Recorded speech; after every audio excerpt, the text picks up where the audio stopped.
මොනවද බිලියන 3? රුපියල් බිලියන. ඇමරිකානු ඩොලර් බිලියන 5ක් ඕන මේකෙන් ගොඩ එන්න. ඔබතුමන්ලා රජයට විරුද්ධව පිකට් කරන්නේ නැත්තේ, උද්ඝෝෂණ කරන්නේ නැත්තේ, රජයට විරුද්ධ වෙන්නේ නැත්තේ, රජයට බයට කිව්වා. බැංකුව හරහා ලංකාවට සල්ලි එවන්න, රජයට සල්ලි එවන්න කියලා. ආණ්ඩුවට සල්ලි එවන්න, ආණ්ඩුවට උදව් කරන්න කියලා නාමල් ඉග්ගැස්සුණා. හැබැයි ඔබතුමාලා මොකද්ද ආණ්ඩුවට විරුද්ධව ගත්ත ක්‍රියාමාර්ගයේ මැනිච්ච මිනිස්සු වෙනුවෙන් කතා කරන්නේ නැද්ද? ඡන්දවලට විතරද ඔබතුමාලා? නැහැ.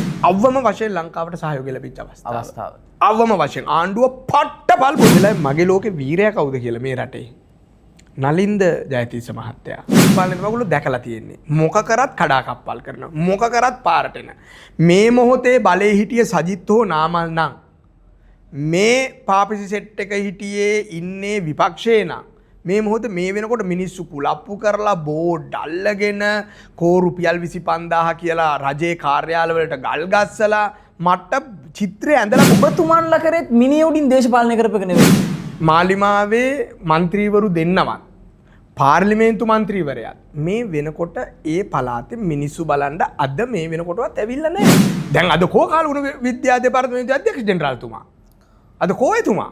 අද එතුමා හංගලා තියෙන්නේ. අද එතුමාට කතා කරන්න දෙන්නේ සැම්බර් වල නිමාඩුවට මේ ඇවිදින පුස්තකාල තායිලන්තේ මැලේසියාවේ සිංගප්පූරු යන ට්‍රිප් දාගෙන.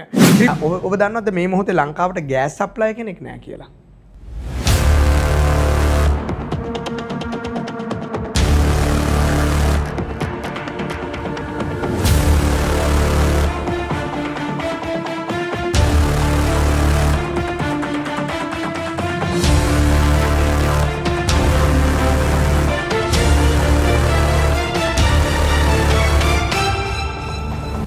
අයිබෝන් අධ්‍යාපනය ව්‍යාපාර ඒ වගේම තමයි සමාජය ඒ වගේම තමයි රටක් තුල තිබෙන සියලුම දේවල් ආරක්ෂාව සියලුම දේවල් එකට එකතු කරලා ඒ තියෙන සියලුම දේවල් වලට අපි තනි වචනයක් කිව්වොත් මම කියනවා ඒ දේශපාලනය කියලා.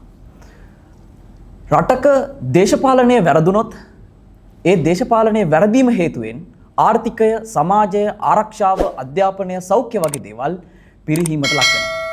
තාමත් තුන්වන ලෝකේ රටක් වෙන ශ්‍රී ලංකාවට ඉදිරි අනාගතය කොයි වගේ වේද යන්න අවබෝධයක් නැති සමාජයක්, දේශපාලන සාක්ෂරතාවයක් අඩු සමාජයක් දැනුවත් කිරීමේ අරමුණින් අපි නිර්මාණය කරා වැඩසටහනක් ජන විමසුම කියලා. එහෙනම් ජන විමසුම කියන වැඩසටහන අපි මේ විදිහට සමාරම්භ කරද්දී අපි පළවෙනි වැඩසටහන සමාරම්භ කරන්නට කුළුඳුල් වැඩසටහන සමාරම්භ කරන්නට අපි දක්ෂ තරුණ නායකයෙකුට ආරාධනා කරා. විවිධ දේශපාලන මත තියෙන්නට පුළුවන්. ඒ සියලුම දේශපාලන මතවලින් පරිබාහිරව ගිහිල්ලා සමාජයේ තිබෙන දේශපාලන සාක්ෂරතාවය ඔප්නංවා ගන්නට ඔබට අවස්ථාවක් තිබෙනවා අපගේ ජන විමසුම වැඩසටහනත් සමග සම්බන්ධ වීමෙන්. ඉතින් මම ඔහු ගැන සඳහන් කරනවා නම් ඔහු තරුණ දේශපාලන නායකයෙක්, ඒ වගේම තමයි කොළඹ මහනගර සභාවේ හිටපු නාගරික මන්ත්‍රීවරයෙක්, ඒ වගේම තමයි ඔහු ගැන සඳහන් කරනවා නම් ඔහු ශ්‍රී ලංකා පොදු ජන පෙරමුණේ කෝට්ටේ ආසන සංවිධායකවරයා. මම හිතනවා දැන් ඔයාලා කවුද කියන එක අවබෝධයක් ඇති. එනම් මම වැඩි විස්තර කියන්නේ නැතුව ආයිබෝන් පිළිගන්නවා අපේ මිලින්ද රාජපක්ෂ මැතිතුමන්ව. බොහොම ස්තුතියි මේ වැඩසටහනට එන්න කිව්වට. ඒ වගේම අර මේ පටන් ගද්දි හොඳ වචනයක් පාවිච්චි කරා මේ දේශපාලන සාක්ෂරතාවය කියලා. අන් කවරදාකටවත් වඩා මේ රටේ දේශපාලන සාක්ෂරතාවය අවශ්‍ය මොහොතක් මේක. ඒ නිසා ඒකේ මේ ඩිජිටල් අවකාශයේ කාර්යභාරයක් කිරීමට ඕගොල්ලෝ කැපවීම පිළිබඳව මම මුලින්ම ස්තුතිවන්ත වෙනවා මේ වැඩසටහනට ආරාධනා කරලා. මම හිතනවා අපි පළවෙනි වැඩසටහන විදියට මේ ඔබතුමාට ආරාධනා කරන්න ප්‍රධානම හේතුව මේ සාක්ෂරතාවයට උගන්වන්න ගුරුවරයෙක් අවශ්‍ය වෙනවා. ඒක නිසා ඩිජිටල් අවකාශය තුල දේශපාලනය උගන්වන ගුරුවරයෙක්ගෙන්ම අපි මේක ආරම්භ කරනවා. ඇත්තටම දේශපාලන මතිමතාන්තර කොහොමද තිබුණත් අපිට තියෙන ප්‍රශ්න කිහිපයක් සමාජය දැනුවත් කරන්න මේ ජනතාව අතරේ තිබෙන ප්‍රශ්න ටිකක්. මේ ප්‍රශ්න ටික සමාජගත කරන්නට අවශ්‍යතාවයක් තියෙනවා. ඉතින් මම ප්‍රශ්නාවලිය පටන් ගන්න කලින් විශේෂයෙන්ම මතක් කරන්න ඕන පසුගිය දිනවල නැත්නම් අපි කියනවා නොවැම්බර් 27 වෙනිදා ඇති වුණු විවසනයෙන් ජනතාව රාශියකගේ ජීවිත හානියට පත් වුණා. ඉතින් සියලුම ජනතාව වෙනුවෙන් අපි අපගේ ශෝකය ප්‍රකාශ කරන ගමන්ම මම පළවෙනි ප්‍රශ්නේ ඔබතුමාගෙන් අහන්නම් සාකච්ඡාව ආරම්භ කරන ගමන්ම මේ දැන් ජනතාවගේ ජීවිත විශාල පිරිසක් හානියට වුණා. ලක්ෂ 4කට වැඩි පිරිසකගේ ජීවිත අවතැන් වුණා. ඉතින් ඒ ජීවිතවලට ඒ අවතැන් වෙච්ච ජනතාව වෙනුවෙන් ඔබ දේශපාලනඥයෙක් විදියට ඔබ සමාජ සේවකයෙක් විදියට මොනවද කරේ? මම ඊයේ දැක්කා යුනිසෙෆ් එකේ එක්සත් ජාතීන්ගේ ළමා අරමුදලේ ලංකාවේ ප්‍රධානියා ට්විටර් පණිවිඩයක් එක්ස් පණිවිඩයක් නිකුත් කරමින් කියලා තිබුණා ලංකාවේ ජනගහනයෙන් 55ක් මේ ෆ්ලඩ් ක්‍රයිසිස් එකෙන් එෆෙක්ට් වෙලා තියෙනවා කියලා. මම හිතනවා ඒක ඊට වඩා වැඩි කියලා. මොකද දැන් මම එෆෙක්ට් වුනේ නැති වුණාට මම දන්නවා අපේ මහගෙවල් වෙන්න පුළුවන් යාළුවන්ගේ මහගෙවල් එහෙමනේ මේකෙන් අනතුරට ලක් වෙලා තියෙන්නේ. එතකොට පහුගිය සති දෙක ගත්තොත් ඒ සති දෙක දිව්වේ අපි වගේ සාමාන්‍ය මිනිස්සු හින්දා. ඒ සති දෙක දිව්වේ රජයේ නිලධාරීන් ඊට පස්සේ දවස් 3කට පස්සේ රජයේ නිලධාරීන්ට චක්‍රලේඛනය ගැව්වේ. ඔබ කියන විදිහට රජයෙන් පස්සේ තමයි මෙදිහත් උනේ. ඊටාම පස්සේ ආරක්ෂක කවුන්සිලේ කැඳෙව්වේ නැහැ. ගැසට් එක ගහගන්න බැරි වුණා දවස් 3ක් යනකම්. හමුදාව කැම්ප් වල හිටියේ දවස් 3ක් යනකම් හමුදාව එළියට එන්න බැරි වුණා. ඊළඟට මේ ගැන දන්න මිනිස්සු ටික කාලගුණ විද්‍යා දෙපාර්තමේන්තුවේ විද්‍යාඥයෝ නිලධාරීන්ට තර්ජනය කරලා ආරක්ෂක අමාත්‍යාංශයට ගෙනල්ලා ඔබ පැහැදිලිවම කියනවා මේ රජයේ මැදිහත් උනේත් නැහැ. දැන් පස්සේ රාජ්‍ය නිලධාරීන්ට තර්ජනය කරා කියලාත් කියනවා. මේවා දකින්නවා මේවා ඊට පස්සේ CID එක දකින්නවා අපි කියන ඒවා ඊට පස්සේ අපි කියන ඒවා ඕනනම් උසාවියට ගෙනියන්න පුළුවන්. එහෙම දැනගෙනනේ මේ කියන්නේ. තොරතුරු තියාගෙන දැන් අද කෝ කාලගුණ විද්‍යා දෙපාර්තමේන්තුවේ අධ්‍යක්ෂ ජෙනරාල්තුමා අද කෝ එතුමා අද එතුමාව හංගලා තියෙන්නේ. අද එතුමාට කතා කරන්න දෙන්නේ නැහැ. එතුමාගේ ටෙලිෆෝන් එක ටැප් කරලා තියෙන්නේ. එතුමාට තර්ජනය කරා ආරක්ෂක අමාත්‍යාංශයට ගෙනහිල්ලා. එතකොට ඒක පැත්තකින් දෙමුකෝ ඒක ගැන මම වෙනම කතා කරන්න. අද මේ වෙනකොට මේ ක්‍රයිසිස් එක යම් කිසි විදිහකට පාලනය වෙලා තියෙනවා නම් පාලනය වෙලා තියෙන්නේ දෙගොල්ලක් හින්දා. එකක් ඔයා මම වගේ මේ රටේ සාමාන්‍ය මිනිස්සු හින්දා. කණ්ඩ දුන්නේ මිනිස්සු, රෙදි ටික ගෙනින් දුන්නේ මිනිස්සු, ගෙවල් පිරිසිදු කරලා දුන්නේ මිනිස්සු. ඊළඟට ඇත්තටම මේ රටේ රාජ්‍ය නිලධාරීන් හින්දා. දවස් 3ක් ගියාට සර්කියුල් එක ගහන්න මම දන්නවා සර්කියුල් එක ගිය පළවෙනි තප්පරේ ඉඳන් ප්‍රාදේශීය ලේකම්තුමන්ලා, GAලා, ග්‍රාම නිලධාරීතුමන්ලා ඒ මිනිස්සුත් අවතන් වූවෝ. ගොඩාක් රාජ්‍ය නිලධාරීන් අවතන් වෙලා තිබ්බා. මේගොල්ලෝ මේ රාජ්‍ය නිලධාරීන්ට නිමාඩු දුන්න රටක් නේ ක්‍රයිසිස් එක වෙද්දී. ඒ ලංකා ඉතිහාසෙ කවදාවත් වෙලා නැති වැඩක්. නමුත් රාජ්‍ය නිලධාරීනුත් මේක අතට ගත්තා. මම දන්නවා ප්‍රාදේශීය ලේකම්තුමන්ලා කට්ටිය එකතු කරගෙන ප්‍රාදේශීය ලේකම් කාර්යාලවල ඉව්වා. අද මම ඊයේ වැල්ලම්පිටියේ අපි ඊයේ වැල්ලම්පිටියේ ඩ්‍රයි රේෂන්ස් විශාල හානියක් සිද්ධ වුණා වැල්ලම්පිටිය සහ කැලණිය ආශ්‍රිත ප්‍රදේශ. අපි ඉල්ලීමක් මත ඩ්‍රයි රේෂන්ස් වගේ අපේදුවා අපිට ඒකට උදව් කළේ රොමේනියාවේ තිබෙන NGO එකක් ඇස්ට්‍රිඩ් කියලා මහත්මයක් මේ ඉමිග්‍රේෂන් නෙට්වර්ක් එකක්. ඒගොල්ලෝ තමයි අපිට උදව් කරා. අපි ඊයේ ගිහලා බඩු ටික දුන්නා. ඒතකොට දෙද්දි මම දැනගත්තේ ඒ ප්‍රදේශයේ මාලිමාවේ മന്ത്രിවරු දෙන්නවත් පාර්ලිමේන්තු මන්ත්‍රීවරයාත් මේ වෙනකොට ඒ පළාතේ මිනිස්සු බලන්න අද මේ වෙනකොටවත් ඇවිල්ලා නැහැ. ග්‍රාම නිලධාරී මහත්මියක පාරක් ඇවිල්ලා තියෙනවා. වගකීමෙන් කියන්නේ. ඉතාලම වගකීමෙන් කියන්නේ.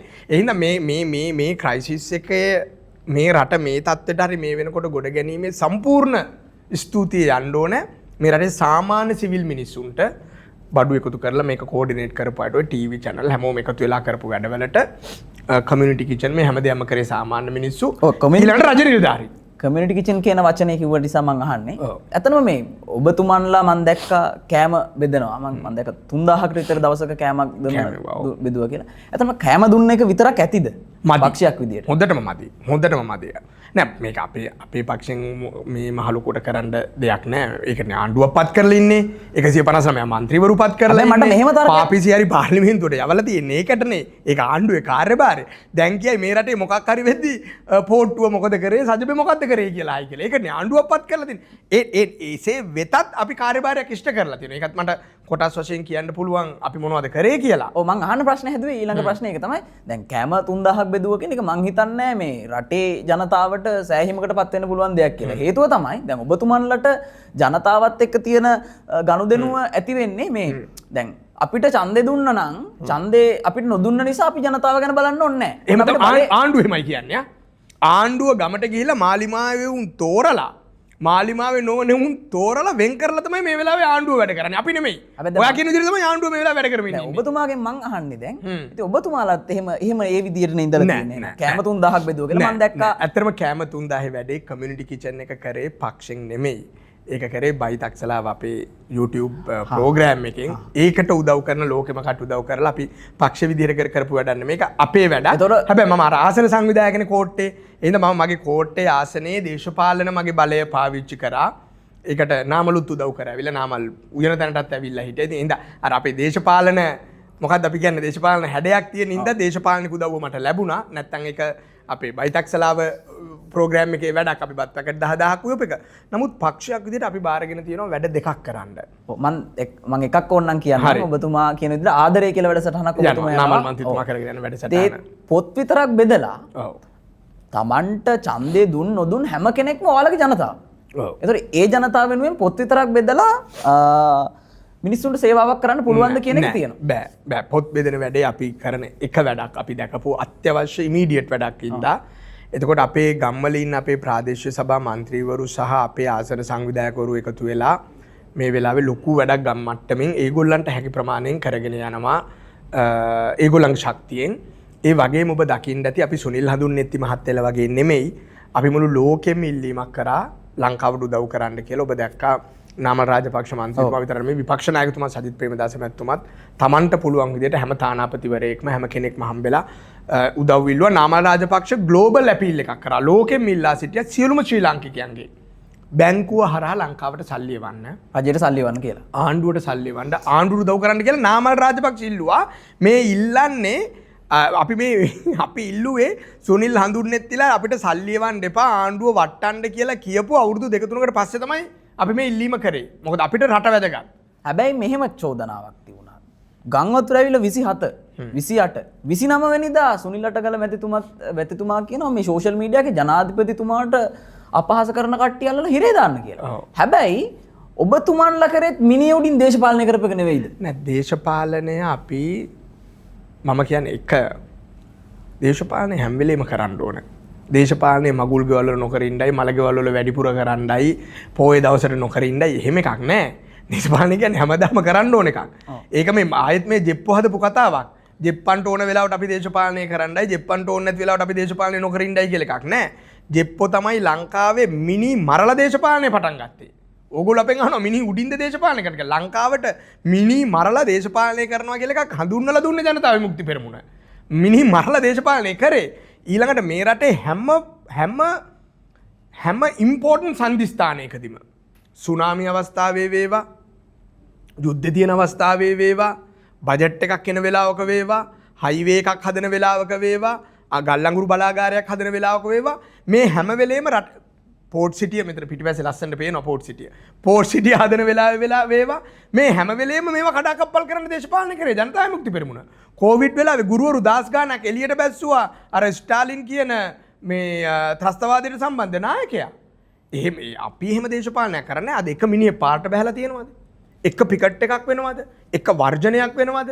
ආණ්ඩුවට විරුද්ධ එක මිනිහ පාරට ගෙනහිල්ලා තියෙනවද? ඒ කිසි දෙයක් කරන්නේ නැහැ. මේ මොහොතේ විපක්ෂය සම්පූර්ණයෙන්ම කරන්නේ ආණ්ඩුවට උදව් කරමින් ඉන්නවා මේ ක්‍රයිසිස් එකෙන් ගොඩ එන්න. නෑ මං කිව්වොත් එහෙම දැන් මේ ඔබතුමන්ලා රජයට විරුද්ධව පිකට් කරන්නේ නැත්තේ, උද්ඝෝෂණ කරන්නේ නැත්තේ, රජයට විරුද්ධ වෙන්නේ නැත්තේ, රජයට බයට කිව්වොත්. ඇත්තටම රජයට බයයි. මේ ආණ්ඩුවට අපි බයයි.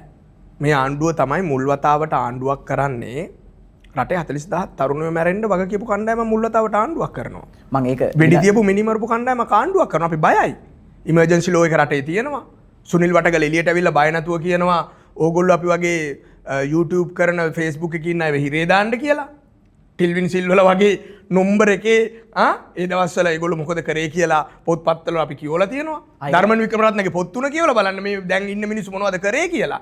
බයයි තමයි. බයෙන් තමයි අපි කරන්නේ මේක. හැබැයි බයෙන් හරි අපි දේශපාලනය කරනවා. හොඳයි. මං ඒ ප්‍රශ්නෙම්ම ඊළඟ කොටසට එන්නම්. දැන් මේ ඔබතුමාලා දේශපාලනය කරන කාලෙදිමයි 2019 දී පාස්කු බෝම්බේ පිපිරෙන්නේ. එතකොට 300කට මට මතක විදිහට 300කට ආසන්න ප්‍රමාණයක් මිනිස්සු මැරෙනවා. ඒ කියන්නේ ස්වදේශිකයෝ වගේම විදේශිකයොත් ඒ විදේශිකයෝ වැඩි පිරිසක් මැරිච්ච අවස්ථාව. මැරිච්ච අවස්ථාව. හැබැයි මේකත් ඇත්තටම ව්‍යසනයක්. මේ ව්‍යසනයෙන් ගොඩාක් චෝදනාවක් තියෙනවා මේකත් අර කලින් පාස්කු බෝම්බෙමද කියලා. එතෙන්දි මැරුණේ 300 ගාන. හැබැයි මෙතෙන්දි 600කට වැඩි පිරිසක් මැරලා තියෙනවා. මම 1000කට ආසන්න ප්‍රමාණයක් මැරෙන්නේ. ඒගොල්ලෝ ඉලක්කම් වහනවා. අපි ආණ්ඩුවට දිගින් දිගටම බල කරලා සිටිනවා. ඇත්තටම මට චුට්ටක් ප්‍රශ්නය අහන්න දෙන්නකෝ. හරි. මේ දැන් ඔබතුමාලා විපක්ෂයක් විදියට දැන් ඔබතුමාලා ආණ්ඩු පක්ෂවල ඉන්න කාලේ චෝදනාවක් ආවා මම හිතේ පොලිස්පතිතුමත් ගිහිල්ලා සිරගත කරන්න පුළුවන් සයිස් එකට ඒ නඩුව දිග්ගැස්සුණා. හැබැයි ඔබතුමාලා මොකද්ද ආණ්ඩුවට විරුද්ධව ගත්ත ක්‍රියාමාර්ගය මැරිච්ච මිනිස්සු වෙනුවෙන් කතා කරන්නේ නැද්ද? ඡන්දවලට විතරද ඔබතුමාලා? නෑ. එක මේක ඉතාම ඛේදනීය අවස්ථාවක්. ඒ තමයි කවුරු හරි මම දැක්ක එරන්දගිනිගේ Facebook එකේ ලියලා තියෙනවා ලංකාවේ හැම ක්‍රයිසිස් එකක් වෙද්දිම ඒ ආණ්ඩුවේ පාර්ශවකරුවෙක් කියලා ජනතා විමුක්ති පෙරමුණ. සුනාමි එද්දිත් ආණ්ඩුව පාර්ශවකරුවෙක් ජනතා විමුක්ති පෙරමුණ. ඊළඟට පාස්කු ප්‍රහාර වෙද්දිත් ආණ්ඩුවේ පාර්ශවකරුවෙක්. අද මේ අනතුර වෙද්දී ඒගොල්ලෝ ආණ්ඩුවේ. මේක මේ මිනිසුන්ගේ සාපයක් දෝ කියලා මම දැක්ක රන්දගිනිගේ Facebook එකේ ලියලා තියෙනවා. හැබැයි එතනින් එහාට ගිහිල්ලා ඊළඟට කොවිඩ් වලින් අපි මිනිසුන්ව බේරගන්න පුළුවන් උනේ මේ මිනිස්සු පාර්ශවකරුවෝ කරගත්ත නොවෙච්ච හින්දායි පුළුවන් උනේ කියලා එරන්දගිනිගේ ලියලා තිබ්බා. හැබැයි එතනින් එහාට ගියාම ඊට වඩා අපි මේක විද්‍යානුකූලව බැලුවොත් මේ රටේ අවස්ථා දෙකක උපරිම බුද්ධි තොරතුරු තියෙද්දි මේ රටේ ව්‍යවසායන් දෙකක් වැළැක්වුවේ නැහැ. එකක් තමයි පාස්කු ප්‍රහාරය. ඉතා පැහැදිලිවම FBI රෝත්තු සේවයේ දවුදෙත් කිව්ව මේකට ගහනවා කියලා. ඊළඟට අනිත් සියලුම බුද්ධ්‍යංශ මේක කියලා තියෙද්දි අපේ බුද්ධ්‍යංශ පුන කියලා තියෙද්දි අපි එවැනි විවසනයක් වෙන්න දුන්න රටේ. දෙවනියට මේ අවස්ථාව ඔබ දන්නවා දැන් මම මේක මීට කලින් කියලා තියෙනවා. ඉතා වගකීමෙන් අපි කියනවා ඉන්දියාවේ මෙට්‍රොලොජි ඩිපාර්ට්මන්ට් එක කියලා තිබ්බ මේක වෙනවා කියලා. ලංකාවේ ආරක්ෂක අමාත්‍යාංශය දැනගෙන හිටිය පැහැදිලිවම මේක වෙනවා කියලා. මොකද අපි ලංකාවේ නාවික හමුදාවයි ඉන්දියාවේ නාවික හමුදාවයි කරන්න තිබ්බ ජොයින්ට් ඔපරේෂන් එකක්. අපි සතියකින් ඉස්සරහට ගත්ත වෙදේක නරක වෙනවා කියලා ඉන්දියාවේ මෙට්‍රොලොජි ඩිපාර්ට්මන්ට් එකෙන් කියපු හින්දා. ඒ කියන්නේ අපි දැනන් හිටියා මෙහෙම ප්‍රශ්නයක් වෙනවා කියලා. BBC ඇතුළේ ලෝකේ හැම කාලගුණය ගැන කතා කරන ප්‍රවෘත්තිනාලිකාවම මේක ගැන කියලා තිබ්බා. ඒ සේරම මතක කරන්නකෝ. කාලගුණ විද්‍යාවේ අපේ අධ්‍යක්ෂ ජෙනරාල්තුමා මේක කිව්වනේ. ලංකාවේ කාලගුණ විද්‍යාව පිළිබඳ වෘත්තිකයන්ගේ යුනියන් එක තියෙනවනේ. යාලා කියලා තියෙනවා 25 වතාවක් අපි මේක කිව්වා කියලා ඒගොල්ලෝ ප්‍රෙස් රිලීස් එකක් දාලා තියෙනවා. එහෙම තියෙද්දි අනුර කුමාර දිසානායක මහත්තයා රංජන් රාමනායක එක්ක ඊට කලින් දවසේ සෙල්ෆි එක ගහ හිටියේ. ජනාධිපතිතුමාගේ Facebook එකට ගිහලා බලන්න තියෙන්නේ අන්තිම රංජන් රාමනායක ගහපු සෙල්ෆි එක ඊට කලින් දවසේ. ජනාධිපතිතුමාලා නාටකම් නටකනට හිටියේ වැස්ස පටන් ගනිද්දි. මේ වගේ නවදානෙ නෙමෙයි හිටියේ. ඉතින් ඒ නිසා ඊටා පැහැදිලිවම අපි මේ රටේ මිනිස්සුන්ගෙන් ඉල්ලන් සිටිනවා අපිට මේකෙදි පිළිසරණ පලන්න පුළුවන් එක තැනයි තියෙන්නේ. ඒ තමයි උසාවිය. අනිවාර්යෙන් මේ මිනිස්සු ඝාතනය වෙන්න ඉඩදීම සම්බන්ධයෙන් මේ ආණ්ඩුවට විරුද්ධව අපි උසාවි යා යුතුමයි. යා යුතුමයි කියලා මිලින්ද රාජපක්ෂ මැතිතුමා ඔබ කිව්වත් තාම මට නම් හිතෙන්නේ විපක්ෂේ නිදා ගන්නවා කියලා. නෑ මේ වෙලාවේ විපක්ෂයේ ඉන්නේ ඇත්තටම ඔබට පුරුදු.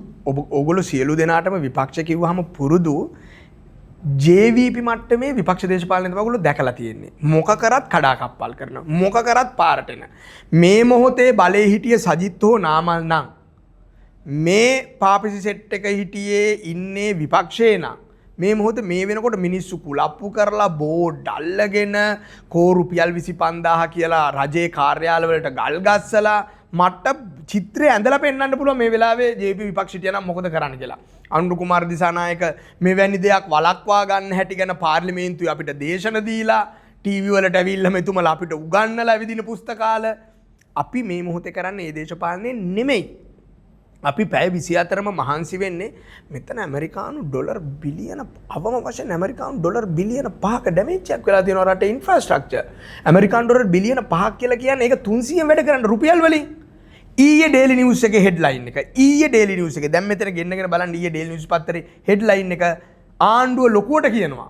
මේ වෙනකොට ආධාර ලැබිලා තියෙනවලු බිලියන 3ක්. මොනවද? මොනවද බිලියන 3? රුපියල් බිලියන. ඇමරිකානු ඩොලර් බිලියන 5ක් ඕන මේකෙන් ගොඩ එන්න. හැබැයි මට මම අහලා තියෙන විදිහට සුනාමි ව්‍යසනයෙන් 87ක් ලංකාවට විදේශ ආධාර ලැබුණා.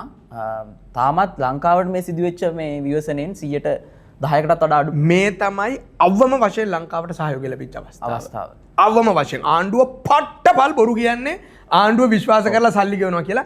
ඒ සල්ලි දෙන්නේ මේ ආණ්ඩුවට උදව් කරන ලංකාවේ ව්‍යාපාරිකයෝ. මම දැක්ක අදත් එක්කෙනෙක් රුපියල් මිලියන 100ක් දීලා තියෙනවා. මම බැලුවා ඒගොල්ලෝ කවුද කියලා. ඒගොල්ලෝ මේ පක්ෂෙත් එක්ක කාලයක් තිස්සේ දේශපාලනය කරන බිස්නස් කරන අය. ඒ අය තමයි සල්ලි දෙමින් තියෙන්නේ. එහෙම නැතුව පිට රටින් කවුරුත් තාම උදව් කරලා නැහැ. බොරු පුටිනුත් කෝල් කරලා තමයි යහුව එච්චරයි. වෙන උදව්වක් නැහැ. ඒ පුටින් මේ කටින් ඒ පුටින් මේකට හරි කොහොම වුණත් විපක්ෂයක් විදියට ඔයාලා මොනවාද මේකට දෙන විසඳුම? එක අපි මම හිතනවා මේ වෙලාවේ ආණ්ඩුව මුලින්ම ජාතික ආරක්ෂක කවුන්සිලයක් හැඳවලා මම දන්නේ නැහැ දැන් හැඳවලාද කියලා ඉස්සෙල්ලා හැඳවලා තිබ්බේ නැහැ. අපි ඒකාබද්ධ ජාතික වැඩසටහනක් ඉදිරිපත් කරන්න ඕනේ. මම එලා වගකීමෙන් කියනවා අපේ කඳුර වෙනුවෙන් නාමල් රාජපක්ෂ මට ලොකු විශ්වාසයක් තියෙනවා සජිත් ප්‍රේමදාස මැතිතුමා අපි විපක්ෂයේ විදිහට එවැනි ජාතික ඒකාබද්ධ වැඩසටහනකට අනිවාර්යෙන් උදව් කරනවා. ඔව්. එවැනි ජාතික ඒකට තාම සූදානම්ක් නැහැ. පාර්ලිමේන්තුව කැඳෙව්වේ නැහනේ. ඒ ජනතාව වෙනුවෙන්. පාර්ලිමේන්තුව කැඳෙව්වේ නැහනේ. කො අපි නාමල් රාජපක්ෂනේ අන්තිමට ලියුමක් ලිව්වේ අගමැතිනියට පාර්ලිමේන්තුව කැඳවන්න කියලා. දැන් පාර්ලිමේන්තුව අපි මේ අපි දෙන මේ ප්‍රෝග්‍රෑම් එක රෙකෝඩ් කරන මොහොතේ හෙට පාර්ලිමේන්තුව කැඳවීමට නියමිතයි. එක දවසකට මෙච්චර රටේ විවසනයක් වෙලා තියෙනවා මුන්දලට පිටරට ට්‍රිප් යන එක ලොකු වෙලා. ඔය දන්නවද මේ පාර්ලිමේන්තුව කැඳවන්නේ නැත්තේ කියලා? පාර්ලිමේන්තු මන්ත්‍රීවරු බහුතරය පිටරට යන ට්‍රිප් දාගෙන මේ දවස් දෙසැම්බර්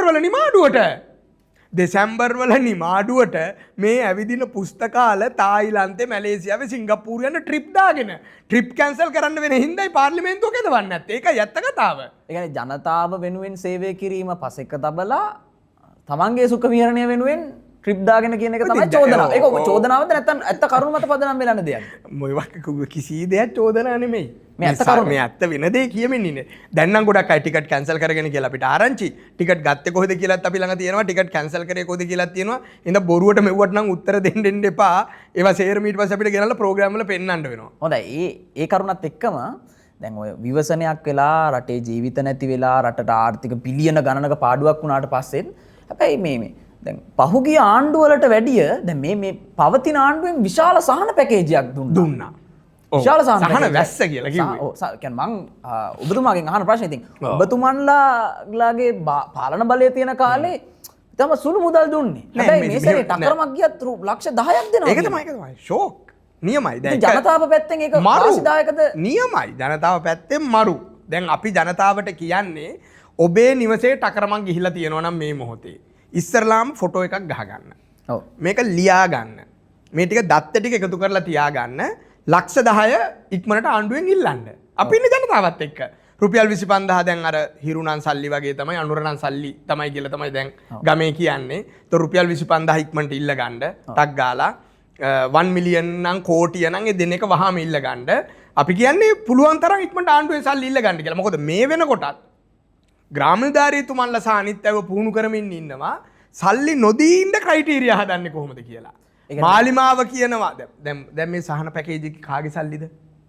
පක්ෂ මුදල පළවත්තේ සල්ලිද? නෑ ජනතාවගේ. මේ රනිල් වික්‍රමසිංහ ඇවිල්ලා බදු ගහලා පහුගිය අවුරුදු 3-4 ඔයයි මායි ඇතුළු මේක ඉන්න හැම මිනිහම පරිප්පු ගෙඩියටයි හාල් ඇටයටයි හැම මගුලටම බදු ගෙවලා ගිය අවුරුදු 3-4 ඉතුරු කරගත්ත සංචිතේ මේවා මේ කාගේවත් සල්ලි නෙමෙයි මේවා අපේ සල්ලි. මේවා පක්ෂ අරමුදල් වල සල්ලි නෙමෙයිනේ. ඒ සල්ලි ටික බෙදෙන හැටි දැන් ගමේ මාලිමා മന്ത്രിවරුන්ට ගහන්න ගත්තා. උඩුදුම්බර ගැහුවා මාලිමාවේ මේ නාගරික മന്ത്രിවරු ගියාම. ඒ හින්දා අනුර කුමාර දිසානායක මැතිතුමාට සිද්ධ වුණා වහාම පාර්ලිමේන්තුවට ඇවිල්ලා. සහන වැස්සක් දෙන්න ඉතින්. මේ බලයට එන පහුවෙනිදා තෙල් මිල රුපියල් 50කින් අඩු කරනවා කියපු කට ගෑස් මිල අඩු කරනවා කියපු කට එක පෑම් පාරින් හාල් මිල අඩු කරනවා කියපු කටවල් මෙව්වා. ඒ කටින්ම තමයි මේක කියලා තියෙන්නේ. ඒ හින්දා අපි දැන් ආණ්ඩුව රෙස්පොන්සිබල් කරනවා කිව්වා වගේම සහන වැස්ස දෙන්නකෝ. දැන් අපි බලන් ඉන්නවා. හොඳයි ජනතාව අපි ඉන්නේ ජනතාවත් එක්ක. දැන් දෙන්නකෝ. ටකරම ගියා මිලියනේ දෙන්නකෝ. දැන් අපි බලන් ඉන්නේ. ඔබතුමාන්ලා කියන්නේ ඒක දෙන්න බෑ. මොකද මේ පුළුවන් පක්ෂ අරමුදලේ සල්ලි දුන්නොත්. නැත්තම් බෑ. ඔව් පක්ෂ අරමුදලෙන් සල්ලි දුන්නොත් පුළුවන්. කැප් ගේන් එක නතර කරලා බලමුකෝ අපි. දැන් කැප් ගේන් එක නතර කරයිද පක්ෂ අරමුදලේ මං හිතන්නේ මේ ලොකු මුදලක් තියෙනවානේ. දැන් ඔබතුමාලා අපි බලමු මේවත් එක්ක දුන්නොත් දෙන්න පුළුවන් වෙයි. දැන් චෝදනාවක් නේ කරන්නේ. චෝදනාවක් නෙමෙයි අපි යෝජනාවක් කරන්නේ පක්ෂ අරමුදලේ සල්ලිත් මේකට දාලා දෙන්න කියලා. දෙන්න කියලා. ලංකාවේ ලොකුම අරමුදල පක්ෂ අරමුදල. හොඳයි. ඒ විවසනය ඒ විදියට සිද්ධ වෙද්දී තාමත් එයාලා රාජ්‍ය බලය පාවිච්චි කරලා ලස්සනට රට කරන් යනවා කියන එක සමාජයේ මතයක් තියෙනවා. මම මේ ඊළඟ ප්‍රශ්නෙට එනකොට ඔබතුමාව උදාහරණයක් විදියට ගන්නම්. මිලින්ද රාජපක්ෂ කියන චරිතය 2019 දී ජනාධිපතිවරණය 2019 ජනාධිපතිවරණය අපි කියන ගෝඨාභය රාජපක්ෂ මහත්තයා ඇතුළු ජනාධිපතිතුමා ඇතුළු පක්ෂයේ ජයග්‍රහණය කරලා විශාල බලයක් 69 ලක්ෂයක් ජනතාව ඡන්දය දුන්නා. හැබැයි වසර දෙකක් වගේ කුඩා කාලෙකදී ඔබතුමාලා ඔය කෑ ගැහුවට දැන් චෝදනා කරනවා මෙහෙම කරන්න තිබුණා අහම කරන්න තිබුණා කියලා. හැබැයි ඔබතුමාලාට හැකියාවක් තිබුණේ නැහැ නේද? ඔබතුමාලා ගහලා එලෙව්වනේ. ඔයාලා රට විනාශ කරා, රටේ ආර්ථිකය කෑවා, හොරා කෑවා කියලා ගහලා එලෙව්වනේ. ඇත්තටම එතෙන්දි මොකද උනේ? දැන් ඔබතුමා මේ කියනවා කියන්නේ ඒක තමයි ඇත්තටම අන්ප්‍රෙසිඩෙන්ටල් ක්‍රයිසිස් එක. ගම් වතුර මීට කලින් ඇවිල්ලා තියෙනවා. නායෑම් මීට කලින් ඇවිල්ලා තියෙනවා. ත්‍රස්තවාදී යුද්ධ මීට කලින් ඇවිල්ලා තියෙනවා. මූලධර්මවාදී පහර දීම් මීට කලින් ඇවිල්ලා හැමදේම මීට කලින් ඇවිල්ලා තියෙනවා. මනුෂ්‍ය ඉතිහාසයේ මීට කලින් ඇවිල්ලා නැති දෙයක් වෙච්ච එකම අවස්ථාව තමයි අපේ ජීවිත කාලය ඇතුළත කොවිඩ් වසංගතේ. මුළු ලෝකෙම ෆේල් වුණා. මුළු ලෝකෙම දැනන් හිටියේ නැහැ මොකද කරන්න කියලා. මුළු ලෝකෙම වහලා දැම්මා. අපිට සල්ලි එන විදි තුනයි තිබ්බේ. එකක් සංචාරක කර්මාන්තේ බිඳුවට වැටුණා. අනිත් එක අපේ මැද පෙරදිග ඈත වැඩ කරන අපේ අම්මලේ වෙන සල්ලි බිඳුවට වැටුණා. අනිත් එක අපේ අපනයන කර්මාන්තේ ගාමන් ටික වැහුවා මතකද? බ්‍රැන්ඩික්ස් පොකුර කියලා කිව්වේ. බ්‍රැන්ඩික්ස් පොකුර. මේවා සේරම වහලා දැම්මා. වහලා දැම්මා මේ රටේ විදේශ සංචිත ප්‍රමාණය බිඳුවට වැටුණා. බිඳුවට වැටුණාම ගෝඨාභය රාජපක්ෂ තීන්දුව කරා මගේ පළවෙනි මිෂන් එක තමයි මිනිස්සුන්ව මැරෙන්න දෙන්න නැතුව ආරක්ෂා කරන එක කියලා. අද අපි දෙන්න දැන් මේ පාරට ගිහිල්ලා හම්බෙන පළවෙනි මිනිස්සු 10 දෙනාගෙන් අහමු බෙහෙත් කීයක් විදලා තියෙනවද කියලා. හැම මිනිහම බෙහෙත් 3ක් විදලා තියෙනවා. සමහරු බෙහෙත් 4-5 විදලා තියෙනවා. මේ රටේ මිනිස්සු ඉතාම අඩුවෙන් මැරෙන තැනට අපි මේක පත් කරගත්තා. හැබැයි එතකොට අනිත් පැත්තේ ඉකොනොමික් ක්‍රයිසිස් එක එනවා. ඉකොනොමික් ක්‍රයිසිස් එක ආපුවාම ඉතා පැහැදිලිවම ආණ්ඩුවට වෙලාවක් ගියා මේක නෙගෝෂিয়েට් කරගන්න. ඉන්දියාවෙන් අපි $5 බිලියන් ඉල්ලගත්තා ක්‍රෙඩිට් ලයින් එක. චීනෙන් අපි $2 බිලියන් ඉල්ලගත්තා. $2 බිලියන් යුවාන් ඉල්ලගත්තා අපි ක්‍රෙඩිට් ලයින් එක. මේ සේරම කරලා තෙල් නැව එන්න නොයන මාන තියෙද්දි ගෑස් ප්‍රශ්නේ පේන නොපෙනෙන මාන තියෙද්දි මේගොල්ලෝ පාරට බැහැලා ජනාධිපති මන්දිරයට බැහැලා ස්විමින් පූල් එකේ නාලා හැබැයි එක මිනිහෙකුට එක වෙඩිල්ලක් තියන්න නැතුව ගෝඨාභය රාජපක්ෂ එළියට ගියා. එක වෙඩිල්ලක් තිබ්බේ නැහැ එක මිනිහෙකුට. එක මිනිහෙකුට මැරෙන්න දුන්නේ නැහැ ගෝඨාභය රාජපක්ෂ. ගෝඨාභය රාජපක්ෂ නේ LTT එකේ 10 ගාණක් මරන්න අන දුන්නු මිනිහෙක්. එක මිනිහෙක් මැරෙන්න දෙන්න නැතුව ගෝඨාභය රාජපක්ෂ ගියා. රනිල් වික්‍රමසිංහ මහත්තයා බලයට ඇවිල්ලා අපි නෙගෝෂিয়েට් කරපු තෙල් නැවෙන් තෙල් දුන්නා. අපි නෙගෝෂিয়েට් කරපු ගෑස් වලින් ගෑස් දුන්නා. අපි නෙගෝෂিয়েට් කරමින් ආපු IMF ප්‍රෝග්‍රෑම් එක ඉදිරියට ගෙනිච්චා. එතකොට දැන් අරගලයක් එන්න හේතුව ඉකොනොමික් ක්‍රයිසිස් එක කියලා කියනවා නම් අරගලයක් නිර්මාණය වුණාද අරගලයක් නිර්මාණය කරාද? අරගලයක් පැහැදිලිවම නිර්මාණය කරා. මේක ඇතුලේ එක පිරිසක් හිටියා මේක එළියට ආපු ඇත්ත මිනිස්සු. මං උන්ට කියන්නේ ඇත්ත මිනිස්සු කියලා. ඇත්ත මිනිස්සු එළියට ආව ගෙදර ගියාම කරන්ට් එක නැහැ. ෆෑන් එක දාගන්න විදියක් නැහැ. ටීවී බලන්න විදියක් නැහැ. ට්‍රිප් එකක් යන්න විදියක් නැහැ. මුකුත් නැහැ. තිබ්බ එකම දේ තමයි එළියට එන එක. එහෙම ඇත්තටම එළියට ආපු මිනිස්සු හිටියා. ඒ මිනිස්සු ඇත්තටම එළියට එන වෙලාවේ ලාල්කාන්ත මොකද කිව්වේ කියලා මතකද? සුනිල් අඳුන්නේත් මොකද කිව්වේ කියලා මතකද? දැන් මතක් කරගන්න. මේ මිනිස්සු එළියට ගේන එකට අපි සම්බන්ධ නැහැ. මේ විදිහේ අයාලේ අනේවට සහයෝගය දෙන්න එපා කියලා ප්‍රකාශයක් කරා මතකද? දැන් ගොඩක් අයට මතක නැහැ. JVP ඒතොර මේකේ හිටියේ නැහැ. හැබැයි මිනිස්සු ආවා කියලා තේරුණාම JVP මේක කොච්චර පැහැරගත්තද කියනවා නම් රටේ විපක්ෂ ናයකයා සජිත් ප්‍රේමදාස අරගලයට ආපම ගහලා එලෙව්වේ. ඔව්. මේක එච්චර ත්‍රස්තවාදී මූලධර්මවාදී ත්‍රස්තවාදී වැඩක් කරා. එහෙමයි මේකේ කළු පාට වෙසක් කූඩු හැදුවා. හමුදාවේ කොල්ලන්ට කිව්වා උඹලට වඩා ප්‍රභාකරන් හොඳයි කියලා. එහෙම ත්‍රස්තවාදී ව්‍යාපාරයක් හැදුවේ. ඒකේ නොමැරි ජීවත් වීම ගැන අපි අද සතුටු වෙන්න ඕනේ. හැබැයි මෙහෙම තර්කයක් මට ගොඩනගා ගන්න පුළුවන්. දැන් ප්‍රේමදාස ජනාධිපතිතුමාගේ කාලෙත් ඌට වැඩිය අරගලයක් තිබුණා. එක පැත්තකින් උතුරෙන් යුද්ධයක් තිබුණා, දකුණෙත් යුද්ධයක් තිබුණා. ඉතින් එතුමන්ලා රටේ ආර්ථිකයත් මේව කරගෙන යුද්ධෙත් බැලන්ස් කරගෙන කරා. ඇයි රාජපක්ෂලා ඇතුළු කණ්ඩායම ඔබලට ඇයි බැරුනේ? ඒවා ෆේල් වුණා. අපේ ඒකේ ලොකු වෙනසක් තියෙනවා. ඒ වෙනස මූලධර්මවාදී වෙනස, ෆන්ඩමෙන්ටල් ඩිෆරන්ස් එකක්. ඒ වෙනස තමයි මහින්ද රාජපක්ෂගේ දේශපාලනය කරන අපි සියලුම දෙනා අපි මේ සભ્યත්වයේ මිනිස්සු, ගමේ මිනිස්සු, සංස්කෘතික මිනිස්සු, අනෙකගේ ජීවිතයට සිතුම් පැතුම් වලට ගරු කරන, පන්සල් පල්ලි කෝවිල් යන, අම්මට ගුරුවරුන්ට වඳින මිනිස්සු. ඒ හින්දා අපේ කඳවුරේ අනෙකව ටයර් සෑයට දාලා මරන්න බෑ. අනෙකගේ පස්සපැත්තට මේ කම්බි වයර් බස්සන්න බෑ. අපේ දේශපාලනයට විරුද්ධ මිනිසුන්ට එල්ලලා ගහන්න බෑ.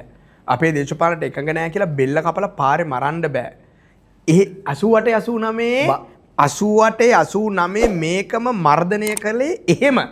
හැබැයි ගෝඨ තීරණය කරා මේකේ කොල්ල කෙල්ල නැගිට්ටාම ඒ කොල්ලන්ට කෙල්ලන්ට කිසි කරදරයක් නැතුව ගෝල් ෆේස් එකේ උද්ඝෝෂණය කරන්න ඉඩ දීලා ජනාධිපති මන්දිරයට පැනලා නේ බුරියානි කකා ඉඳලා නාන්න ඕන වුණාම ජනාධිපති මන්දිරයට පැනලා වතුර චුට්ටක් නාලා හැබැයි ගෝඨාභය රාජපක්ෂ තීරණය කරා නැවේ නැගලා එළියට යන්න. ඒක තමයි අපේ වෙනස. බය නිසා නෙවෙයි. ඉතින් බය නම් මම කියන්නේ බය වෙච්ච එක හොඳයිනේ. ඒ බය හින්දානේ අද මේ රට ලේවිලක් නොවී තියෙන්නේ. ඔව්. ඒ බය අද අපි බයක් අද අපි සියලු දෙනා බයක් නැතුව ජීවත් වෙනවානේ. හොඳයි. මම කියන්නේ ගෝඨා බය වුණා නම් හොඳයි. ඒ බය හින්දා මේ රටේ LTT යුද්ධෙත් ඉවරුණා. ගෝඨාගේ බය හින්දා මේ රටේ අද අපි සියලුම දෙනාත් නිදහසේ ජීවත් වෙනවා. හොඳයිනේ ඒක. හොඳයි. හරි. මම මේ ප්‍රශ්نين තව තැනකට එන්නම්. දැන් මිලින්ද රාජපක්ෂ නැත්තම් නාමල් රාජපක්ෂලා ඇතුළු දේශපාලන කඳවුරම රාජපක්ෂල හොරු මම හිතනවා මිලින්ද රාජපක්ෂ උනාට ඔබතුමා මේ ඒ රාජපක්ෂ පවුලේ නෙමෙයි අපේ තාත්තගේ නමත් රාජපක්ෂ නිසා හරි කොහොම වුණත් රාජපක්ෂලගේ දේශපාලනය මේ මෙතනින් ඉවරයි ආයි බෑ කියන එක 2022 පස්සේ සමාජගත කොහොමද රෙද්දක් ගන්න ආයි දේශපාලනය කරන්නේ හොඳ ප්‍රශ්නයක් මොකද රාජපක්ෂලගේ දේශපාලනය ඉවරයි කියලා කියන කණ්ඩායම ඇතුලේ ඉන්නේ LTT සල්ලි ගන්න විදුම්වාදයට කැසකවල ඩයස්පෝරාවෙන් සල්ලි කරලා මේ දේශපාලනය කරන ඉස්ලාම් අන්තවාදී පෙරට ව්‍යාපාර කරන එරේ විදුම්වාදී ත්‍රස්තවාදී ටයිප්ස් තමයි කියන්නේ රාජපක්ෂලගේ දේශපාලනය කරන්නේ. එයාලා රාජපක්ෂලගේ දේශපාලනය කරන්නේ කියන්නේ මහින්ද රාජපක්ෂගේ දේශපාලනය කරන්නේ කියන එක නෙමෙයි. ඒක මුලින්ම මතක තියාගන්න. මහින්ද රාජපක්ෂගේ දේශපාලනය කරලා උඩක් එයා දේශපාලනය කරගෙන ජනාධිපති කමෙන් කරලා ගෙදර ගියා. ඊට පස්සේ මිනිස්සු එන්නේ කියපු ඉඳලා ඒ මිනිහා විද හැමෝටම කතා බහ කර කර ඉන්නවා. උදේ කියන මේ මිනිස්සු ගෙදර ඉන්නවා හැමෝටම කතා කරන්නේ. ඉතින් දේශපාලනය කරන්නේ නැහැ. මේ රාජපක්ෂ දේශපාලනය ඉවරයි කියලා මේ බෙදුම්වාදී මේ මූලධර්මවාදීන් කියන්නේ එයාලා කියන්නේ ලංකාවේ සිංහල බෞද්ධකම ඉවරයි කියලා. එයාලා කියන්නේ අපේ සભ્યත්වය ඉවර කරනවා කියලා. හැබැයි මේ එයාලා කියන්නේ අපේ රටේ ජාතිකත්වය ඉවර කරනවා කියලා. අපි කියන්නේ ඕනේ මසිරු මොහොතක.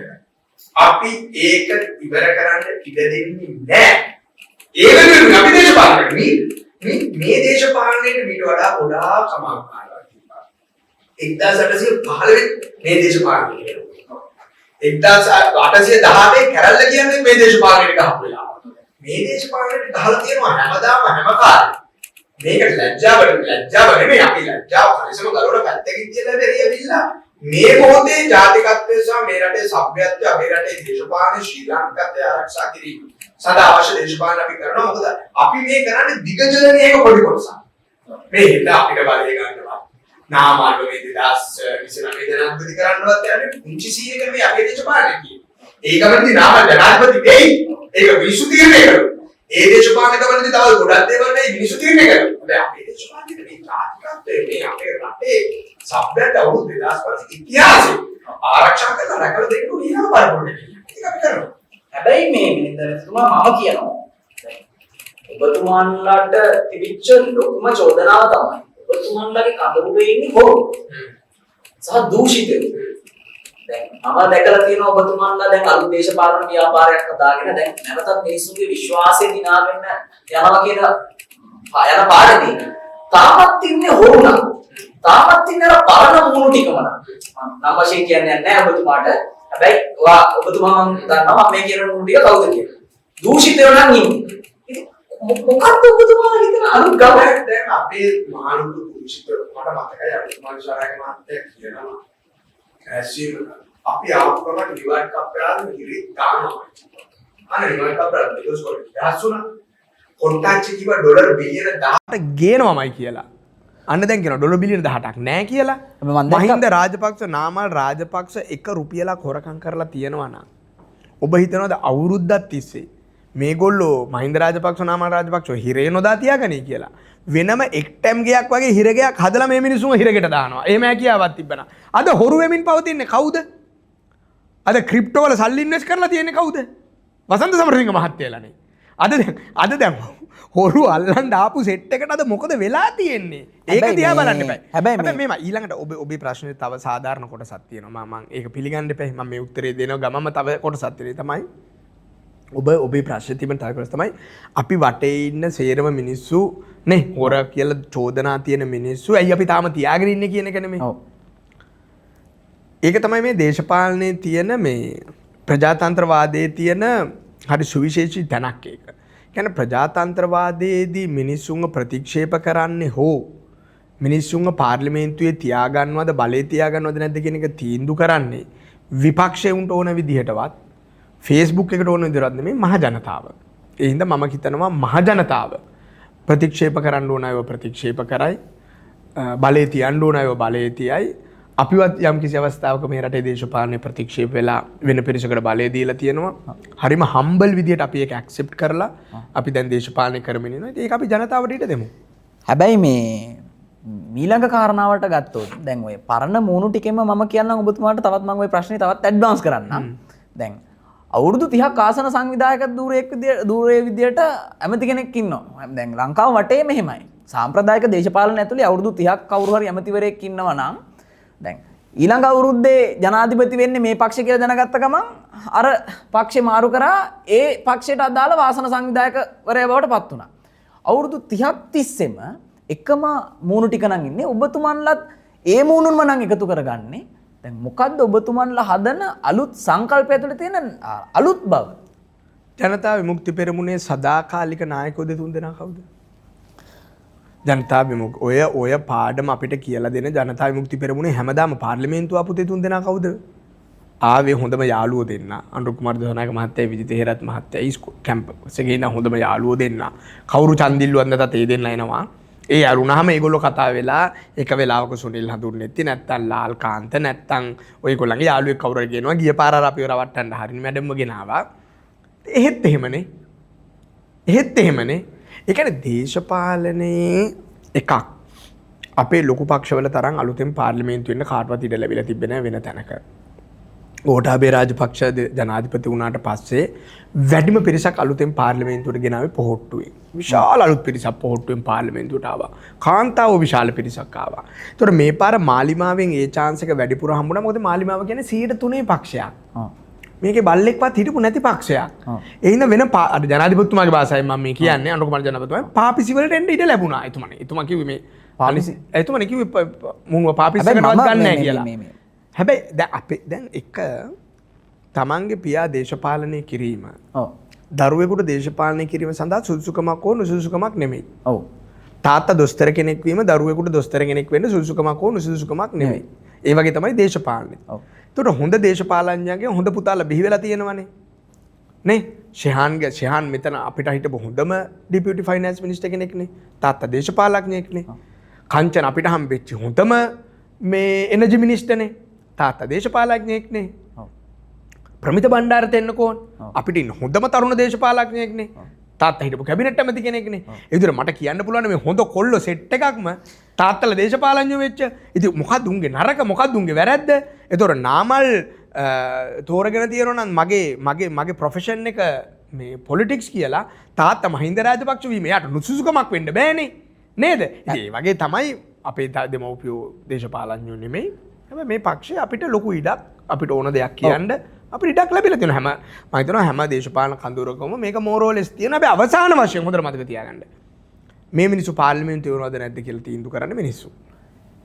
දැන් ඔබතුමා කියන විදිහට තාත්තා දේශපාලනය කිරීම පුතාට දේශපාලනයට එන්න එක ක්‍රමයක් නෙමෙයි. සුදුසුකමක් නෙමෙයි. හොඳ සුදුසුකමකුත් නෙමෙයි. සුදුසුකමකුත් නෙමෙයි. හැබැයි දැන් ඔබතුමා කියන විදිහට දැන් ඔය ඔබතුමන්ලාගේ කණ්ඩායමේ ඉන්න පිරිස හොඳයි නම් දැන් ඔය දැන් නම් කිහිපයක් කිව්වනේ. ඒ පිරිස හැරෙන්න තවත් තරුණයෙක් කවුරු හරි ඉන්නවනම් බලාපොරොත්තු වෙනවා නම් මගෙත් හොඳ සංකල්ප ටිකක් තියෙනවා. හොඳ පක්ෂයක් නැද්ද? අපිටත් රටට සේවය කරන්න විදියක් නැද්ද කියලා. ඉතින් එයාලට එන්න අවස්ථාවක් නැහැනේ ඔබතුමාලගේ. අපේ නම් විශාල ඉඩක් හැදිලා තියෙනවා. අපේ කඳවුර නම් ඔය කියන නම් වුණු කීපයක් කරුණාම ඉතුරු සේරම ඉන්නේ අලුත් කොල්ලෝ කෙල්ලෝ. අපේ පක්ෂ තමයි ලංකා ඉතිහාසයේ වැඩියෙන්ම අලුතෙන් ප්‍රාදේශ සභා සභාපතිවරු හැදුවේ 2000 ගණන් වල මට මතකයි. ඒ සේරම ඊට පස්සේ පාර්ලිමේන්තුව ආව අපේ. දැන් මේ පළාත් සභා ඡන්ද කියන එක නැති වෙච්ච එක. දැන් 2029ටත් ඇත්තටම ඔය 2019 තිබිච්ච පොහොට්ටුවේ තිබිච්ච සංකල්ප වලින්මද 2029ටත් තරඟ ඊටත් වඩා අලුත්. ඊට වඩා අලුත්. මම කියන්න බෑ අනිවාර්යයෙන් මේ කියන්නේ ලෝකෙ වෙනස් වෙලා, සමාජය වෙනස් වෙලා, මිනිස්සුන්ගේ සිතුම් පැතුම් වෙනස් වෙලා, අපේ නායකත්වය වෙනස් වෙලා. මේකට දැන් මේක තවදුරටත් මේකේ නායකත්වයේ ඉන්නේ නාමල් දැන්. ඔහුගේ අලුත් චින්තනයක් තියෙනවා. ඉස්සර බලපෑම් කරපු අය නෙමෙයි ප්‍රතිපත්ති හදන්න බලපෑම් කරන. දැන් අපි බලපෑම් කරන්නේ. අපේ මතවාද තමයි අපි බලපෑම් කරලා කරන්නේ. ඉතින් මතවාද අදහස් උදහස් යන විදිය ගොඩක් වෙනස් වෙලා. ඉතින් 2019 තිබ්බ පොහොට්ටුව නෙමෙයි තවදුරටත් තියෙන්නේ. ඊටත් වඩා ඉදිරිගාමි අර දෙරණ කියනවා වගේ අපි නේ අලුත් දේ අරගෙන පරණ දේවලුත් රැකගෙන හැබැයි ගොඩාක් අලුත් දේවල් මේකට එකතු වෙලා තියෙනවා. අලුත් සංකල්පයක් ගොඩනගන්න තමයි. ගොඩාක් එකතු වෙලා තියෙනවා. නාමලුත් ඒ වෙනුවෙන් තමයි මහන්සි වෙන්නේ. අපිත් නාමලට උදව් කරන්නේ ඒ හින්දා. හොඳයි. දැන් ඒ ප්‍රශ්නෙට මට තව කොටසක් එකතු කරන්න පුළුවන්. දැන් ජනතා විමුක්ති පෙරමුණ සහ ඔය සමාජවාදී කියන පක්ෂවලට ඇත්තටම උගත් බුද්ධිමත් පිරිසට එකතු වෙන්න හැකියාවක් තියෙනවා. මම හිතනවා ඔබතුමාගේ පෞද්ගලික ජීවිතයේ උදාහරණයක් විදිහට ගත්තොත් ඔබතුමාත් JVP කරන්නේ නැති. අපි කැම්පස් යන කාලේ විශ්වවිද්‍යාල යන කාලේ තිබුණා. ඒතකොට ඔබතුමාට දේශපාලනයට එන්න අවස්ථාවක් තිබුණා ඒ පක්ෂවලින් ලබා දීලා. ඔව්. ඒනොට අපි දැනගත්තනේ මේ අකු පට්ටපල් බොරුකාරයෝ කියලා ඒ කාලෙම. පොඩි ප්‍රශ්නේ මේ අපි ඉතුරු කොටසත් ඇහුවොත් දැන් ඔබලාගේ පක්ෂයේ මොකද්ද හදලා තියෙන ක්‍රමවේදය තරුණයින්ට සාම්ප්‍රදායික ක්‍රමවේදේ නැතුව. දැන් තාත්තා දේශපාලනය කරොත් පුතාට දේශපාලනයට එන්න පුළුවන්. දැන් ඔබතුමා මම ඒක කලින් කිව්වා මට ඒ ප්‍රශ්නේ උත්තරයක් ලැබුණා. අපේ ඕන තරම් තාත්තලා ඉන්නවා අපේ දේශපාලඥයෝ. ඒගොල්ලන්ගේ දරුවෝ කිසි කෙනෙක් අපේ පක්ෂ දේශපාලනයට සම්බන්ධ නැතිත් සම්බන්ධ පිරිසකුත් ඉන්නවා. නැති පිරිසත් විශාලයි. එහෙම තාත්තලා අම්මලා දේශපාලනය කරපු පළියට දරුවෝ ඇවිල්ලා මේක දේශපාලනය කරන්නෙත් නැහැ. එහෙම ආවා කියලා අපේ ඉඩකුත් නැහැ. එහෙම ආවොත් ඒත් අපේ තරුණ සංවිධානය ඉන්න ඕනේ. අපි දැනුත් මේ මොහොතේ අපේ තරුණ සංවිධානය ගත්තත් බහුතරයක් අපේ තරුණ දේශපාලන සංවිධානය ඇත්තටම අපේ තරුණ සංවිධානය එක්කෙනෙක් කැරෙන්න ඉතුරු සියලු දෙනා විශ්වවිද්‍යාල වලින් එහෙම්ෙන් ආපු කොල්ලෝ කෙල්ලෝ. උන්ට එන්න හදලා දීපු පාර මොකක්ද මම? මේ අපි හැම විශ්වවිද්‍යාලයකම අපේ ශිෂ්‍ය සංවිධානය තියෙනවා, තරුණ සංවිධානය තියෙනවා, ප්‍රාදේශ සභාවලට අපි විශාල වශයෙන් ජයග්‍රහණය කරා ප්‍රාදේශ සභාවලට ඡන්ද ඉල්ලන්නේ අපේ අලුත් අය. පළාත් සභා තිබ්බොත් අපි මේ පාර පක්ෂයක් විදිහට තීරණය කළා තියෙනවා 125ක් විතර තරුණ අයට නොමිනේෂන් දෙන්න. මේ පාර අපේ පාර්ලිමේන්තුවට ඉල්ලුවා බහුතරයක් අලුත් අය. ඉතින් අපේ ඒ නාමල් ඒ විෂන් එකේ ඉන්නවා විතරක් නෙමෙයි නාමල් එක ප්‍රායෝගිකව ඔප්පු කරමිනුත් ඉන්නවා. ඔව් දැන් නාමල් රාජපක්ෂ මැතිතුමා ගැන මතක් කරද්දී මට මේ මෑතක සිදුවුණ අපූරු සිදුවීමක් මේ දැන් උගන්ඩාවේ තියෙන සල්ලි ගේනවා කිව්වා. මේ බැනගත්තා. මං හිතන්නේ නයිමුගටි කියලා තමයි සමාජ මාධ්‍ය ඇතුලේ මේ පෙන්වුවේ. ඇත්තටම දැන් මේ හොරු අල්ලන්නෙත් නැහැ. යාලා දැන් ඔය මේ මූණට මූණ හම්බුනත් හොඳට කතා බහ කරනවා ඉටිපන්ද මෙහෙම අතට දෙනවා මේ එතකොට දැන් මේවා ස්ක්‍රිප්ට්ද මිනිස්සු අන්දන්න මේ දේශපාලනයට ගිහින් මිනිස්සු අන්දන්න කරන්නේ අන්දන්න JVP එක ලියපු ස්ක්‍රිප්ට් of course ඔයාලා ලියපු ස්ක්‍රිප්ට් නෑ අපි කවදාවත් කිසිම දේශපාලන කඳවුරකට පක්ෂයකට අපි කියලා නෑ ඒගොල්ලෝ අපේ තරහකාරයෝ කියලා. අපි කියලා නෑ අපි සතුරන්ට සමාව දෙන්නේ නෑ කියලා ටිල්වින් සිල්ලා මහත්තයා වගේ. අපි කියලා නෑ අය අපේ ද්‍රෝහියෝ කියලා. ඔය පක්ෂවල ඉන්න ගොඩක් අය අනිත් පක්ෂවල අය ක්‍රොස් කරලා අපේ පැත්තට ඇවිල්ලා තියෙනවා. අපේ අය ක්‍රොස් කරලා ඒ පැති වලට ගිහිල්ලා තියෙනවා. අපි ඊටාම ප්‍රජාතන්ත්‍රවාදී අවකාශයක දේශපාලනය කරමින් හිටියේ. ඒක මැද්දට තමයි JVP මේ වෛරී සහගත, ක්‍රෝධ සහගත, අනේකාව මෝඩයා වල්පැල සත්තු බවට පත් කරන දේශපාලනය ගෙනාවේ ඒගොල්ලෝ. ගෙනල්ලා මහා වෛරයක් හැදුවා. අනිත්තුන් දුෂ්ටයා කරා. අනිත්තුන් නරක කරා. දැන් පාර්ලිමේන්තුවේකට කණ්ඩ වෙලා තියෙනවා. වැඩසටහන් වල එකට යන්න වෙලා තියෙනවා. දැන් ප්‍රෝග්‍රෑම් වලට ගියාම එහා පැත්තේ හිටගෙන ඉන්න සිද්ධ වෙලා තියෙනවා. දැන් මේගොල්ලෝ හදපු මේ මහා වෛරක්කාරී ප්‍රතිරූපය පවත්වාගෙන යන්න බැරි තැනකට අවිලා තියෙනවා. මේ ප්‍රශ්නේ මේ තියෙන්නේ. නැත්තම් කොට්ටාජ්ජි මන්ත්‍රීතුමිය කියන්නේ ඉස්සර අපිත් එක්ක නිල් බලකාය කරලා ඉතින් ලෝ ෆැකල්ටියෙන් ඇවිල්ලා නාමල් රාජපක්ෂ හොඳට අඳුරනවා. හැබැයි ඒගොල්ලෝ නිර්මාණය කරපු වෛරී සාගත දේශපාලනයේම අද කුදුරක් බවට එයම පත් වෙලා තියෙනවා. නැත්නම් මේ ඇත්තටම පෞද්ගලික තරහක් තියෙන මොකටද? කොහොමද දේශපාලනයේ පෞද්ගලික තරහකාරයෙක් නිර්මාණය වෙන්නේ? දේශපාලනය කියලා කියන්නේම මතවාදී තරඟයක්. මම විශ්වාස කරනවා ලිබරල් ඩෙමොක්‍රසි එක. අපේ කඳවුර ඇතුලේ සෝෂල් ඩෙමොක්‍රසි විශ්වාස කරන අයත් ඉන්නවා. අනිත් අය වෙන අදහසක් නිර්මාණය විශ්වාස කරනවා. දියුණු සමාජයක් කියලා කියන්නේ මොකද්ද මල්ලි? දියුණු සමාජයක් කියලා කියන්නේ ඔයයිමයි දැන් මේ කරමින් ඉන්න දෙයට. වාද කරන එකට විවාද කරන එකට සම්මුතිය විසම්මුතිය එකඟ වීම එකඟ නොවීම එකඟ නොවීමට එකඟ වීම ඒකයි ශිෂ්ටාචාරගත වෙනවා කියන්නේ. මේ ජෙප්පු ඇවිල්ලා නැති කරමින් ඉන්නේ ඒකම තමයි උන්ට මේ පාරවලක් වෙමින් තියෙන්නේ. කිසිම තරහකාරයක් නැහැ. මට නෑ අපිට නෑ. දැන් ඔබතුමාලට ඉදිරි අනාගතයේදී බලයක් ලැබුණා. ඔව්. දැන් ඔබතුමාලට ලැබෙනවනේ. ඔව් ලැබෙන මේ කරන වැඩ අනුව ඉතින් මිනිස්සු වෙන කාට හරි බලය දෙන්න එපේ. අපි හිතනවා ලැබුණොත් කියලා. ඔබතුමන්ලා පළගැනීම් වලට යනවද? නෑ කවදාවත් අපි ඒක කරලා නෑ. පරිගැනීම කියන වචනේවත් අපේ ඩික්ෂනරියේ තිබිලා නෑ. මහින්ද රාජපක්ෂ ගැන විශේෂයෙන්ම UMP කාරෝ එහෙම කතා වෙන්නෙම ලංකාවේ පරිගැනීමේ දේශපාලනය අවසන් කරපු මිනිහා විදිහට. පරිගැනීම කියලා එකක් අපේ දේශපාලනේ නෑ. ඒක අපි දන්නෙත් නෑ. ඒක මේ දැන් මේ JVP vocabulary එකේ තියෙන වචනයක් මේ අනේ උගෙන් පරිගන්න ඕන වැඩේ දෙන්න ඕන කෙලවන්න ඕන හිරේ දාන්න ඕන කියන එක. අපේ එහෙම එකක් නෑ. අපිට පරිගන්න දෙයක් නෑ. අපි එක දෙයක් කියන්න ඕනේ. නීතිය ආධිපත්‍ය හරියට ක්‍රියාත්මක වෙයි. ඔය නීතිය කියන වචන ඇතුලේ දාලා පරිගන්න අදහසක් නැහැ. දැන් හොඳට නෑ මේ ජුඩිෂල් සිස්ටම් එකට කාටවත් බලපෑම් කරන්න බෑ. ඉතින් අපි සියලුම රජ නිලධාරීන්ට කියනවා හරියට පොතේ විදිහට වැඩේ කරන්න. ඔව්. ඇමතිවරු කියන පළියටවත් മന്ത്രിවරු කියන පළියටවත් පිස්සු කෙලින්න එපා. මොකද එන්න රටේ නීතිය තද වෙනවා. ඒක ගැන අවධානයෙන් වැඩ කරන්න කියලා අපි සියලු දෙනාගෙන් ඉල්ලා සිටිනවා. ඔව් ඒ වගේම තමයි මේ දැන් මේ මෑතක අද ඊයේ දවසේදී හෝ නාමල් රාජපක්ෂ මැතිතුමාන්ට මේ මම හිතේ යම්කිසි කල්ලියක් විසින් චෝදනාවක් හෝ කෝලාහලයක් ඇති කිරීමට කටයුතු කරා. ඉතින් මේවත් මේ සමාජයේ සෝෂල් මීඩියා ඇතුලේ බලන මිනිස්සුන්ට හිතනවා මේවා ස්ක්‍රිප්ට්ද?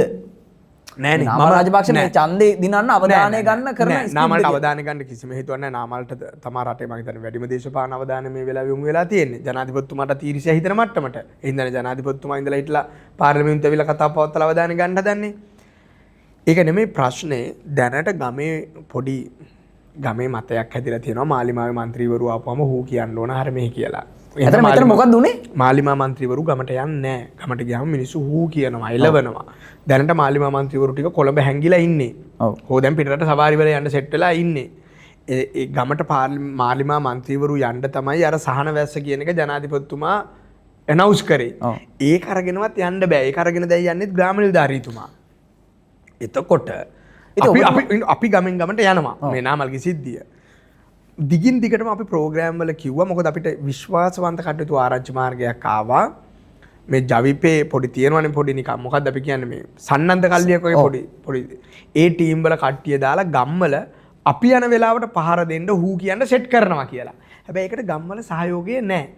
මාතලේ උනේ නාමල් රාජපක්ෂ ප්‍රෙස් වැඩේට ගිහිල්ලා ප්‍රෙස් වලට කතා කරද්දී JVP එකේ හાર્ඩ්කෝ කොල්ලෙක් අපි කවුද කියලා හොයාගත්තා.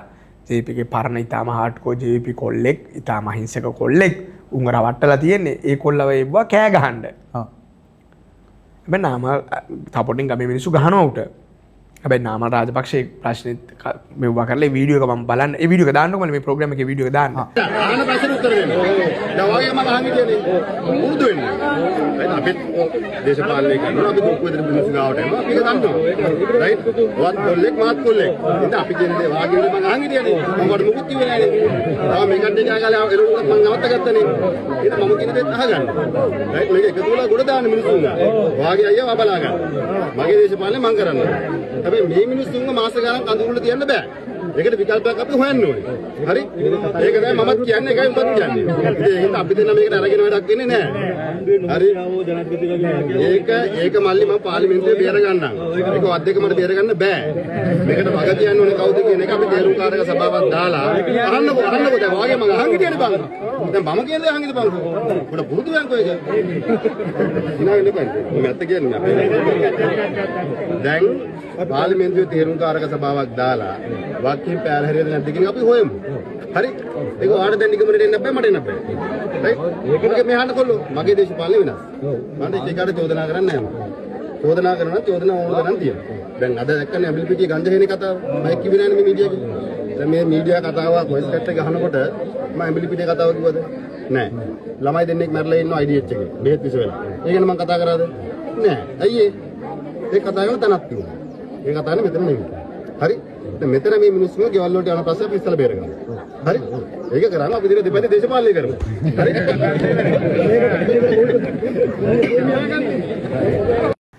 නාම රාජපක්ෂේ කොල්ලව අරගෙන උට කතා කරලා උගේ ප්‍රශ්නෙට උත්තරේ දීලා අන්තිමට ඌ බදාගෙන යව්වේ. නමල් කිව්වා උඹත් කොල්ලෙක් මාත් කොල්ලෙක් උඹේ දේශපාලන උඹ කරපන්.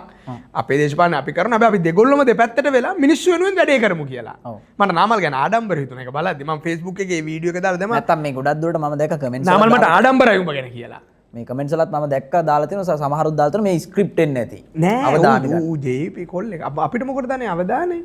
මේ JVP කොල්ලෙක් එහෙම හැමතැනම සෙට් කරලා තියෙනවා. දැන් ඔබතුමාන්ලා කියන්නේ ඔබතුමාන්ලා යන තැන් වලට ඔබතුමාන්ලට විරුද්ධව කල්ලි දාලා පහර දෙන්න මේ ප්ලෑන් කරලා තියෙනවා. ඒක ඒ ආරංචි අපිට ආවා මුලින්ම. මම මේක ගැන කිව්වේ මගේ YouTube ප්‍රෝග්‍රෑම් එකේ මීට සතියකට කලින්. මේක ලෑස්ති කරනවා කියලා අපිට යටින් ආරංචි ආවා. ඉතින් ඒක මේ විදිහට නිෂ්ප්‍රභා වුණා. පුස් බෝම්බයක් වුණා. හොඳයි. දැන් මේ ඔය නාමල් ජනාධිපතිතුමත් එක්ක ඔබතුමාගේ කඳවුර ගැන අහද්දිම දැන් මට අහන්න පුළුවන් මේ දැන් සමස්තයක් විදියට දැන් 2024 දී බලය අරගෙන දැන් අද වෙනකන් 2025ටත් ඇවිල්ලා දැන් 2026 ලබන්න තමයි තියෙන්නේ. දැන් අවුරුද්දකට වැඩිය රජයේ තිබුණා. ඇත්තටම මම ගත්තා හදවතින් අහන්නේ. දැන් ඔබතුමාට හදවතින්ම කියන්න පුළුවන්ද? පවතින රජය ජනතාවට සේවය කරාද? සාර්ථකද අසාර්ථකද?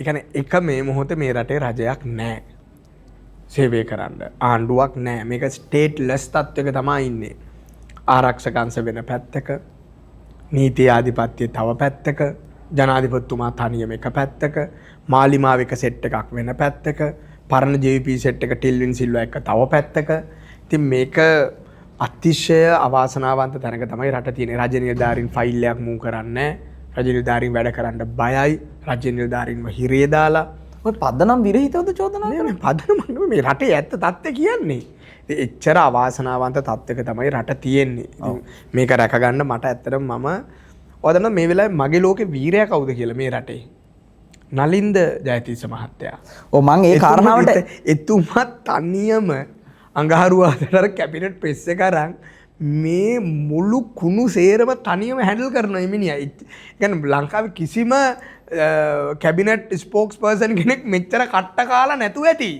මොකද එච්චර මේකේ පිස්සු. ඔයාලට ලංකාවේ වැඩිම වාර ගානක් පාර්ලිමේන්තුව කතා කරපු ජනාධිපති කවුද කියලා? අද අනුර කුමාර දිසානායක මහත්තයා හැසිරෙන්නේ විපක්ෂයේ පාර්ලිමේන්තු මන්ත්‍රී කෙනෙක් වගේ. දුවගෙන එන්නේ පාර්ලිමේන්තුවට. මට ගොඩක් පාර්ලිමේන්තු යාළුවෝ කියනවා දවල්ට කන්නත් පාර්ලිමේන්තු වෙනවා කියලා. එච්චර මේකේ කන්ට්‍රෝල් එකක් නැහැ. මොනවා රජයේ මේ ජනතාවට වැඩක් කරලා තියෙනවා කියලා රජයක් නැහැ. දැනට දුවන්නේ රනිල් වික්‍රමසිංහත් එක්ක එකතු වෙලා අපේ ආණ්ඩුව කාලේ පටන් ගත්ත වැඩ ටිකයි. ගෙනාපු සල්ලි ටිකයි. ගෙනාපු ආධාර ටිකයි. ගෙනාපු IMF ප්‍රෝග්‍රෑම් එකයි. මෝරෝලෙස් අපේ ආණ්ඩුව තමයි දැනට දුවගෙන යන්නේ. දැන් තමයි මේ ක්‍රයිසිස් එකෙන් පස්සේ තමයි ඇත්තටම මේ ආණ්ඩුවට වැඩ කරන්න පුළුවන්ද බැරිද කියලා තේරෙන්නේ. දැන් අපි බලමු. කරන්න පුළුවන් වේවා කියලා ප්‍රාර්ථනා කරනවා. මොකද මේක මුන්ගේ රට නෙමෙයි මේක අපේ රට. ඔව්. හොඳයි. දැන් රජය ඔබ කියන විදිහට අසාර්ථකයි. අසාර්ථකයි. දැන් ඔය කිව්ව කතා ටික ඔක්කොම කිව්වොත් රජයක් නෑ මේ ගවර්න්මන්ට් එකේ රාජ්‍ය නිලධාරීන් එක පැත්තක ආරක්ෂකාංශය තව පැත්තක. හොඳයි. දැන් එහෙම තියෙද්දී දැන් විශාල චෝදනාවක් තිබුණේ රට සංවර්ධනය කරේ නෑ පසුගිය ආණ්ඩු විශේෂයෙන්ම රාජපක්ෂ පවුලට මේ රාජපක්ෂ පවුල කරේ හොරා කාපු එක කියලා. එතකොට හොරු අල්ලනවා කියලා තමයි කිව්වේ. එතකොට දැන් රාජපක්ෂ පවුලට තියෙන චෝදනා වලින් කවද්ද ඔබලාගේ කණ්ඩායම නිදහස් වෙන්නේ? නිදහස් වෙනවනේ දැන් වෙලානේ. දැන් උත් අවුරුද්දක් ගිහිල්ලානේ. මේ ආණ්ඩුව බලයට ඇවිල්ලා තියෙන්නේ අපි නිදහස් කර නිදහස් කරන්න නාමල් කියනවා වගේ.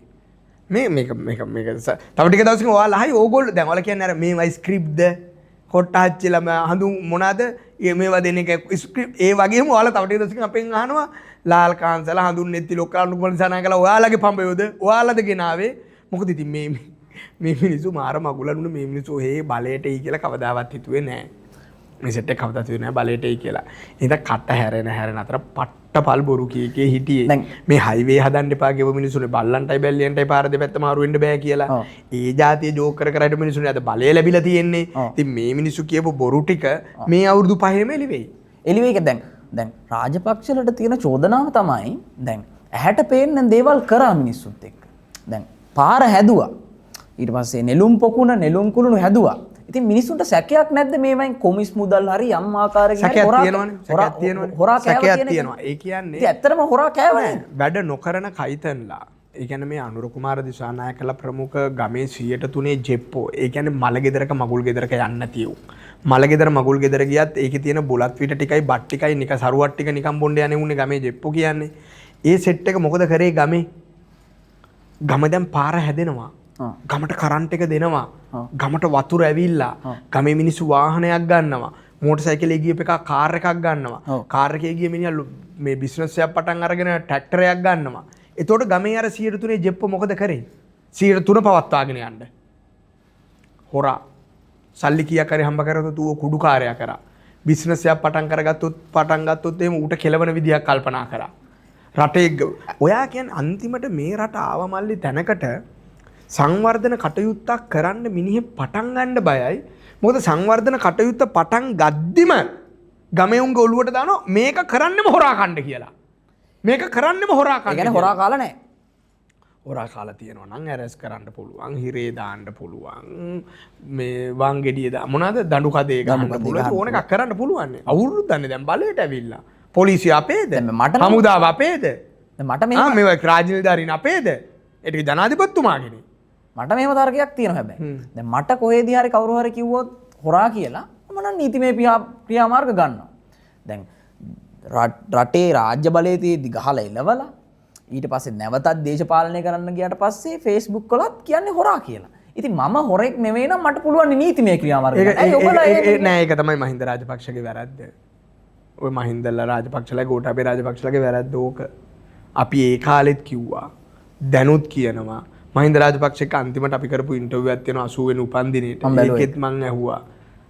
මහින්ද රාජපක්ෂනේ පිස්සුදනේ ඌට වෙලාවක් තියෙනවද අපි මේ ඉන්න කාලේ මිනිස්සුන්ට වැඩක් කරලා මේක මොකක් හරි දියුණු කරලා රට හදලා යන්න ඇවිල්ලා ඉන්නේ. ඕවයි. ඒ මිනිස්සු එහෙම ලොකු මිනිස්සු. ඒ කියන්නේ මේ සාමාන්‍ය මේ පොඩි කයිතන්ලට වඩා ලොකු මිනිස්සු මේ මිනිස්සු. ඒ මිනිස්සු මේ රට දිහා මේ රටේ මිනිස්සු දිහා ඒව දිහා බලන විදිහ ඊට වඩා විශාලයි. ඒගොල්ලෝ බලන්නේ මේ යෝජනා චෝදනා යයි. හැබැයි අපි ආපු වැඩේ අපි කරන්න ඕන කියන තැන තමයි ඒගොල්ලෝ ඉන්නේ. අපි එතෙන් අපේ මගේ මනස නම් දියුණු වෙලා නැහැ. මට දියුණු වෙලා නැහැ. මට කවුරු හරි හොරා කිව්වොත් මම උසාවි යනවා. ඔව්. මට පුරුදු නැහැ. නමුත් මහින්දලා ඊට වඩා ලොකු මිනිස්සු. හොඳයි. මේ දැන් ඔය චෝදනා වලට උත්තර දැන් ඔබතුමාගෙන් ඇත්තට මට ලැබුණා. හැබැයි කොහොම වුණත් මේ 2029 ජනාධිපති ස්ලෝගන් එකක් ගහගෙන මම දැක්ක සමාජ මාධ්‍ය ඇතුලේ ඔබතුමන්ලා සහ ඔබතුමන්ලාගේ කණ්ඩායම ලොකු පෙරලියක් කරනවා. කෙනෙකුට හිතන්න පුළුවන් දැන් මේ කරන් යන වැඩ ටික නිකන් අහසේ මාලිගා හදනවා වගේ වැඩක් කියලා. හරිද? 2029 දී රට බාර ගන්න කියලා ඔබතුමන්ලට බාර දුන්නොත් ඔබතුමන්ලා රට බාර ගන්නවා. නෑ 2029 ට තව ගොඩාක් කල් තියෙනවා. 2029 වෙද්දී ඩිජිටල් තාක්ෂණය මොනවා වෙලා තියෙයිද කියලා අපි දන්නේ නැහැ. ඉන්දියාව කොච්චර ලොකු බලවතෙක් වෙලා තියෙයිද කියලා අපි දන්නේ නැහැ. චීනේ ලෝකෙ දෙවෙනියා හෝ පළවෙනියා වෙලා තියෙයිද නැද්ද අපි දන්නේ නැහැ. මොන යුද්ධ පටන් අරන් මොන යුද්ධ ඉවර වෙලා තියෙයිද නැද්ද අපි දන්නේ නැහැ. ඉතින් ඒ නිසා අලුත්ම ළමයි ටිකක් ලොකු වෙලා නේ මේ chat GPT එක ලොකු වෙච්ච ළමයි ටික හැදෙන්නේ. ඉතින් එහෙම අපි දන්නේ 2029 වෙද්දි මොන වගේ රටක් මොන වගේ පරිසරයක් මොන වගේ දේශපාලන තත්ත්වයක් තියෙයිද කියලා. ඊට ගැලපෙන වැඩසටහනක් නිවැරදි වැඩසටහනක් තියෙන කෙනෙකුට බලය දෙන්න කියලා තමයි අපි මිනිස්සුන්ට කියන්නේ. ඒ කියන්නේ දැන් අපිට මහන්සි පුළුවන් විදිහට අපි උපරිමයෙන් මහන්සි වෙමින් සිටිනවා එහෙම අනාගතවාදී දේශපාලන වැඩපිළිවෙලක් නිර්මාණය කරන්න. අපි ඒ සඳහා අවශ්‍ය කරන විශේෂඥ උපදෙස් ලබා ගන්නවා, අපිත් ඉගෙන ගන්නවා, අපිත් කියවනවා, අපි මේකට සූදානම් වෙමින් සිටිනවා. මම හිතන්නේ මේක දිහා අපි ආයෙ පාරක් බලන්න ඕන 2028 දී. මේ මොහොතේ රටේ තියෙන තත්ත්වය වෙනස් ප්‍රශ්නයක්. මේ මොහොතේ අපි ඊට අවශ්‍ය කරන සහයෝගය දෙන්න ඕන තැන්වල අපි ආණ්ඩුවට උදව් කරනවා. විවේචනය කරන්න ඕන තැන්වල අපි විවේචනය කරනවා. විපක්ෂයේ කාර්යභාරය කරන්න අවශ්‍ය තැන්වලදී අපි විපක්ෂයේ කාර්යභාරය කරනවා. ඔව් මේ දැන් ඔබතුමා කියනවා 2029 වෙද්දී රට මොන විදිහකට තියෙයිද දන්නේ නැහැ. 28 වෙද්දී තියෙයිද දන්නේ නැහැ. අන්න ඒ විදිහට තිබුණොත් තියෙන විදිහට තමයි අපි දේශපාලනය කරන්න කියලා.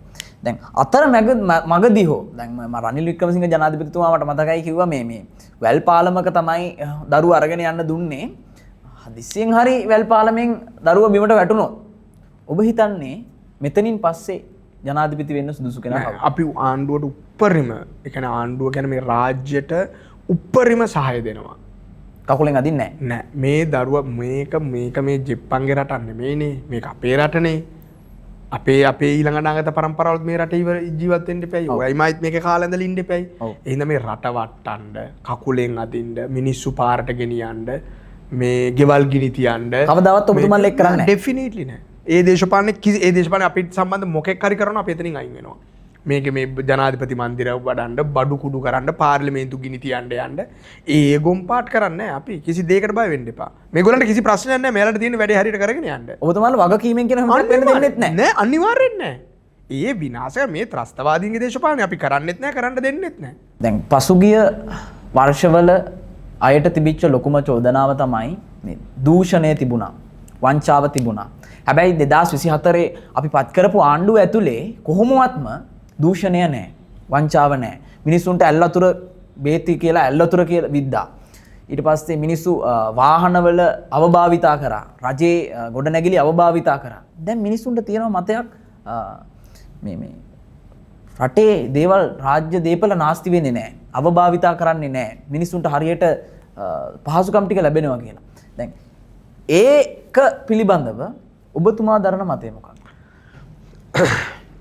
මේකට hina තමයි යන්නේ. ඒකට hina යන්න හේතුව තමයි මම දන්නවනේ අපේ ආණ්ඩු කාලේ ඩීල් දාන්න ආපු කට්ටිය දැන් කොහෙද ඉන්නේ කියලා. ඒ කාලේ ඩීල් දාපු බිස්නස් කරපු අය දැන් කොහෙද ඉන්නේ කියලා මට පේනවනේ. අපි මේ පුරුදු වෙන්න මේ වැඩේ ඉන්නවා නෙමෙයිනේ. ඉතින් ප්‍රබලම දූෂිත ව්‍යාපාරිකයෝ රසක් මේ ආණ්ඩුවත් එක්ක රජ ගමනක දෙමින් ඉන්නවා. හැබැයි ඒවා එළියට එන්න ඒ ගැන කතා වෙන්න ඩොකියුමන්ට්ස් එළියට එන්න ටිකක් කල් යනවා. එඳ ඒ ගැන දැම්ම කතා කරලා අත පුච්ච ගන්න ඕනේ නැහැ. මොකද ඔය සමහර මිනිස්සු තරහ කරගන්න අපිට උවමනාවකුත් නැහැ. ඔව්. ඊළඟට දැන් ඔබ දන්නවද මේ මොහොතේ ලංකාවට ගෑස් සප්ලයි කෙනෙක් නැහැ කියලා? ඔබ දන්නවද ලංකාවට ගෑස් සප්ලයි කෙනෙක් නැහැ කියලා? අවුරුදු 10ක් 15ක් ගෑස් දුන්නු සමාගම අයින් කරලා මේ ආණ්ඩුව අලුත් ටීම් එකක් එක්ක ඩීල් එකක් දැම්මා. ඔව්. ඒ ඩීල් එක දාපු ටීම් එක තාම ගෑස් සප්ලයි කරගන්න විදිය හිතනවා. ඒ ටීම් එක තාම මේ මොහොතේ කලින් සප්ලයගේ අන්තිම නැව ආවට පස්සේ තාම ඊළඟට නැවක් ගේන්නේ කොහොමද කවුද කියලා තාම නැහැ. හැබැයි ලොකු ඩීල් එකක් කියලා කතා කරගත්තා. හාල් ඩීල් එක සහල් ගන්න දෙනවා. මං ඇත්තටම මේ ටික ගැන කතා කරන්න තව අවුරුද්දක් ඉමු. දැන් මොකද ඒ සේරම දැනට මෙතන මැති ඇමතිවරු සමහරු ලොකු ගණන් වලට එකඟ වෙලා තියෙනවා බිස්නස් වලට අනම්මනම්. ඒ ටික එරෙන්න ඕනේ. ඒ බිස්නස් කෙරෙන්න ඕනේ නොකරෙන්න ඕනේ. ඒතකොට අපිට මේ ටික කතා කරන්න පුළුවන්. මම කියන්නේ දැන් ඔබතුමා කියන්නේ දැන් කලින් ආණ්ඩු වගේම මෙයාලත් ඒ වගේම කොමිස් ගන්නවා. කලින් ආණ්ඩු වගේම කියන්නේ කලින් ආණ්ඩු මාර ලොකු දූෂිත හොර ආණ්ඩු බවට පත් කරේ මේ කයිතැන්ලා වේදිකාවේ. කටින්. එතකොට වැරදි තියෙනවා නම් ඒ වැරදි දැන් අල්ලන්න පුළුවන්. සමහර වැරදි අල්ලන්න තියෙනවනේ හොඳයිනේ. එන්න හදපු පොයින්ට් එක. දැන් දැනුත් බෙහෙත් විදලා මැරිලා නේද? දැනුත් බෙහෙත් විදලා කවුරු හරි මැරිලා නේද? මම දැක්ක අද Facebook එක පුරාම තියෙනවා. දැන් නලින් ජයතිස්ස මහත්මයා හෙටුවා නේද? දැන් මොකද කරන්නේ පාර්ලිමේන්තුවට ඇවිල්ලා එතකොට? දැන් මේ බෙහෙත් විදලා මිනිස්සු මැරිලා හින්දා නලින් ජයතිස්ස මහත්මයා පාර්ලිමේන්තුවට ඇවිල්ලා මොකද කරන්නේ? දැන් ඒව බෙහෙත් ප්‍රශ්නෙට උත්තර දෙනවද? නෑ. අර බාර් ගත්ත අයගේ ලිස්ට් එක ජනාධිපති මේ අරමුදලෙන් සල්ලි ගත්ත ලිස්ට් එළියට දාන්නේ. බලන්න ඔය හෙට හොවන්නේ දලුත් ලිස්ට් එකක් එළියට දාන්නේ නැද්ද කියලා මේක වහගන්න. එහෙම විකාර රූපී විහිළු දේශපාලනයකනේ අපි මේ ඉන්නේ.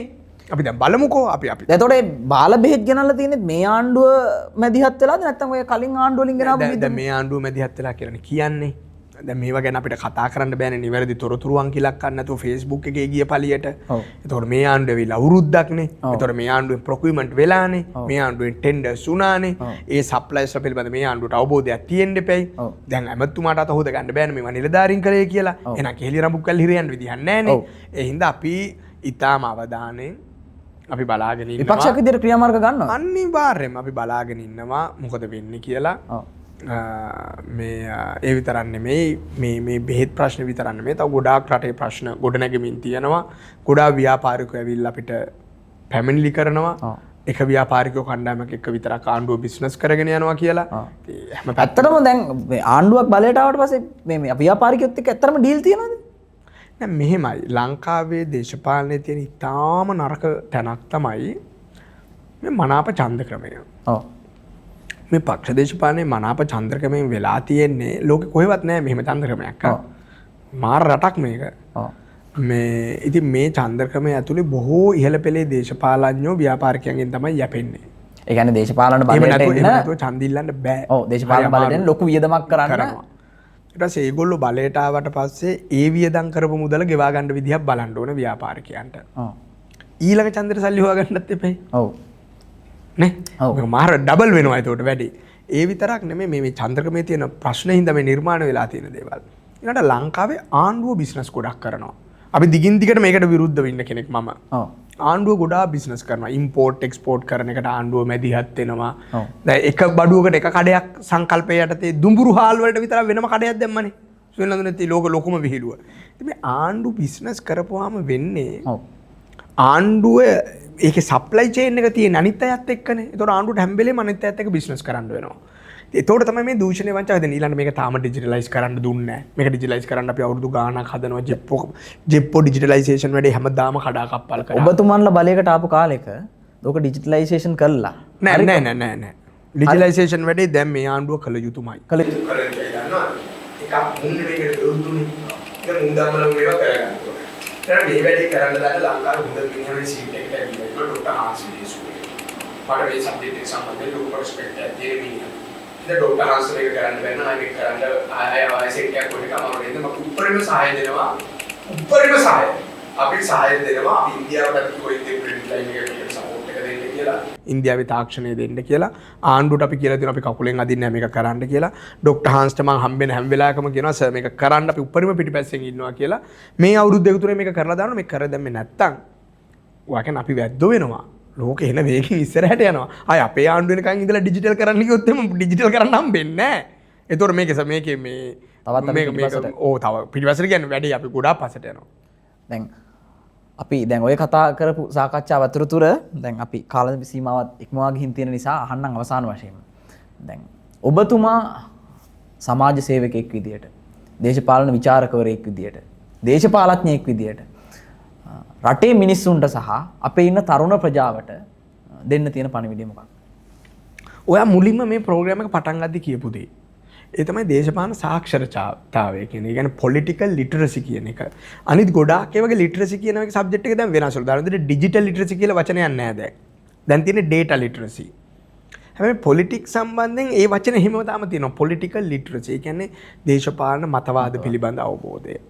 පොලිටිකල් සයන්ස් පිළිබඳ අවබෝධය, බේසික් ඉකොනොමික්ස් පිළිබඳ අවබෝධය, ප්‍රජාතන්ත්‍රවාදය පිළිබඳ අවබෝධය, රටේ නීති හා ව්‍යවස්ථාව පිළිබඳ අවබෝධය. මං හැමෝගෙම ඉල්ලා සිටින්නේ ඔය ටික ChatGPT ගහලා කියවන්නත් පුළුවන්, Google එකෙන් කියවන්නත් පුළුවන්, සිංහල දෙමළ ඉංග්‍රීසි තුනෙන්ම කියවන්න පුළුවන්. ප්ලීස් ඔය TikTok වල නටනටා ඉන්න අනම්මනම් මගුල් බලන ගමන් පොඩ්ඩක් දවසකට පැය භාගය ගන්න වෙන් කරලා ඒ දේශපාලන සාක්ෂරතාවයේ අවබෝධය ප්‍රජාතන්ත්‍රවාදයේ මූලිකාංග ව්‍යවස්ථාව රටේ නීතිය ගැන චුට්ටක් ඉගෙන ගන්න. දේශපාලන මතවාද මෙහෙම ගැන චුට්ටක් කියවන්න. එහෙම කළොත් මේ Facebook වල කුණු හරප දානවා රණ්ඩු වෙනවා මේ කැත ගතිය නැති වෙලා මීට වඩා සිවිලයිස් සමාජයකට අපිට ලේසියෙන් යන්න පුළුවන් වෙනවා. එහෙනම් ජනතා පරමාධිපත්‍යයෙන් තෝරා ගනු ලබන පාර්ලිමේන්තුවක් විසින් දේශපාලන මණ්ඩලයක් විසින් පරිපාලනය කරන රටක් කොයි විදියකට මොන වගේ දිශානතියකට ඔබ රැගෙන යා යුතුද? ඔබගේ දේශපාලන සවිඥාණය යාවත්කාලින කරගන්නා තෙක් තුරු ඔබව රවටමින්, ඔබගේ සමාජය රවටමින්, ඔබගේ ආර්ථිකය රවටමින්, සියලුම දේවල් රවටමින්, ඔබව රවටමින් ඔබගේ අනාගතය ඔබගෙන් උදුරා ගැනීමට පවතින රජයන් සහ මිනිසුන් කටයුතු කරනවා. ඉතින් ඔබගේ දේශපාලන සාක්ෂරතාවය වැඩි දියුණු කරගන්නට තවත් වැඩසටහනකින් සම්බන්ධ වෙන කියලා ඉල්ලා සිටිමින් අද දවසේ අප වැඩසටහනට සම්බන්ධ වුණු ශ්‍රී ලංකා පොදු ජන පෙරමුණේ මිලින්ද රාජපක්ෂ මැතිතුමන්ට අපි විශේෂයෙන්ම ස්තුතිවන්ත වෙනවා. ආයුබෝවන්. බොහොම ස්තුතියි මේ අවස්ථාව ලබා දුන්නට.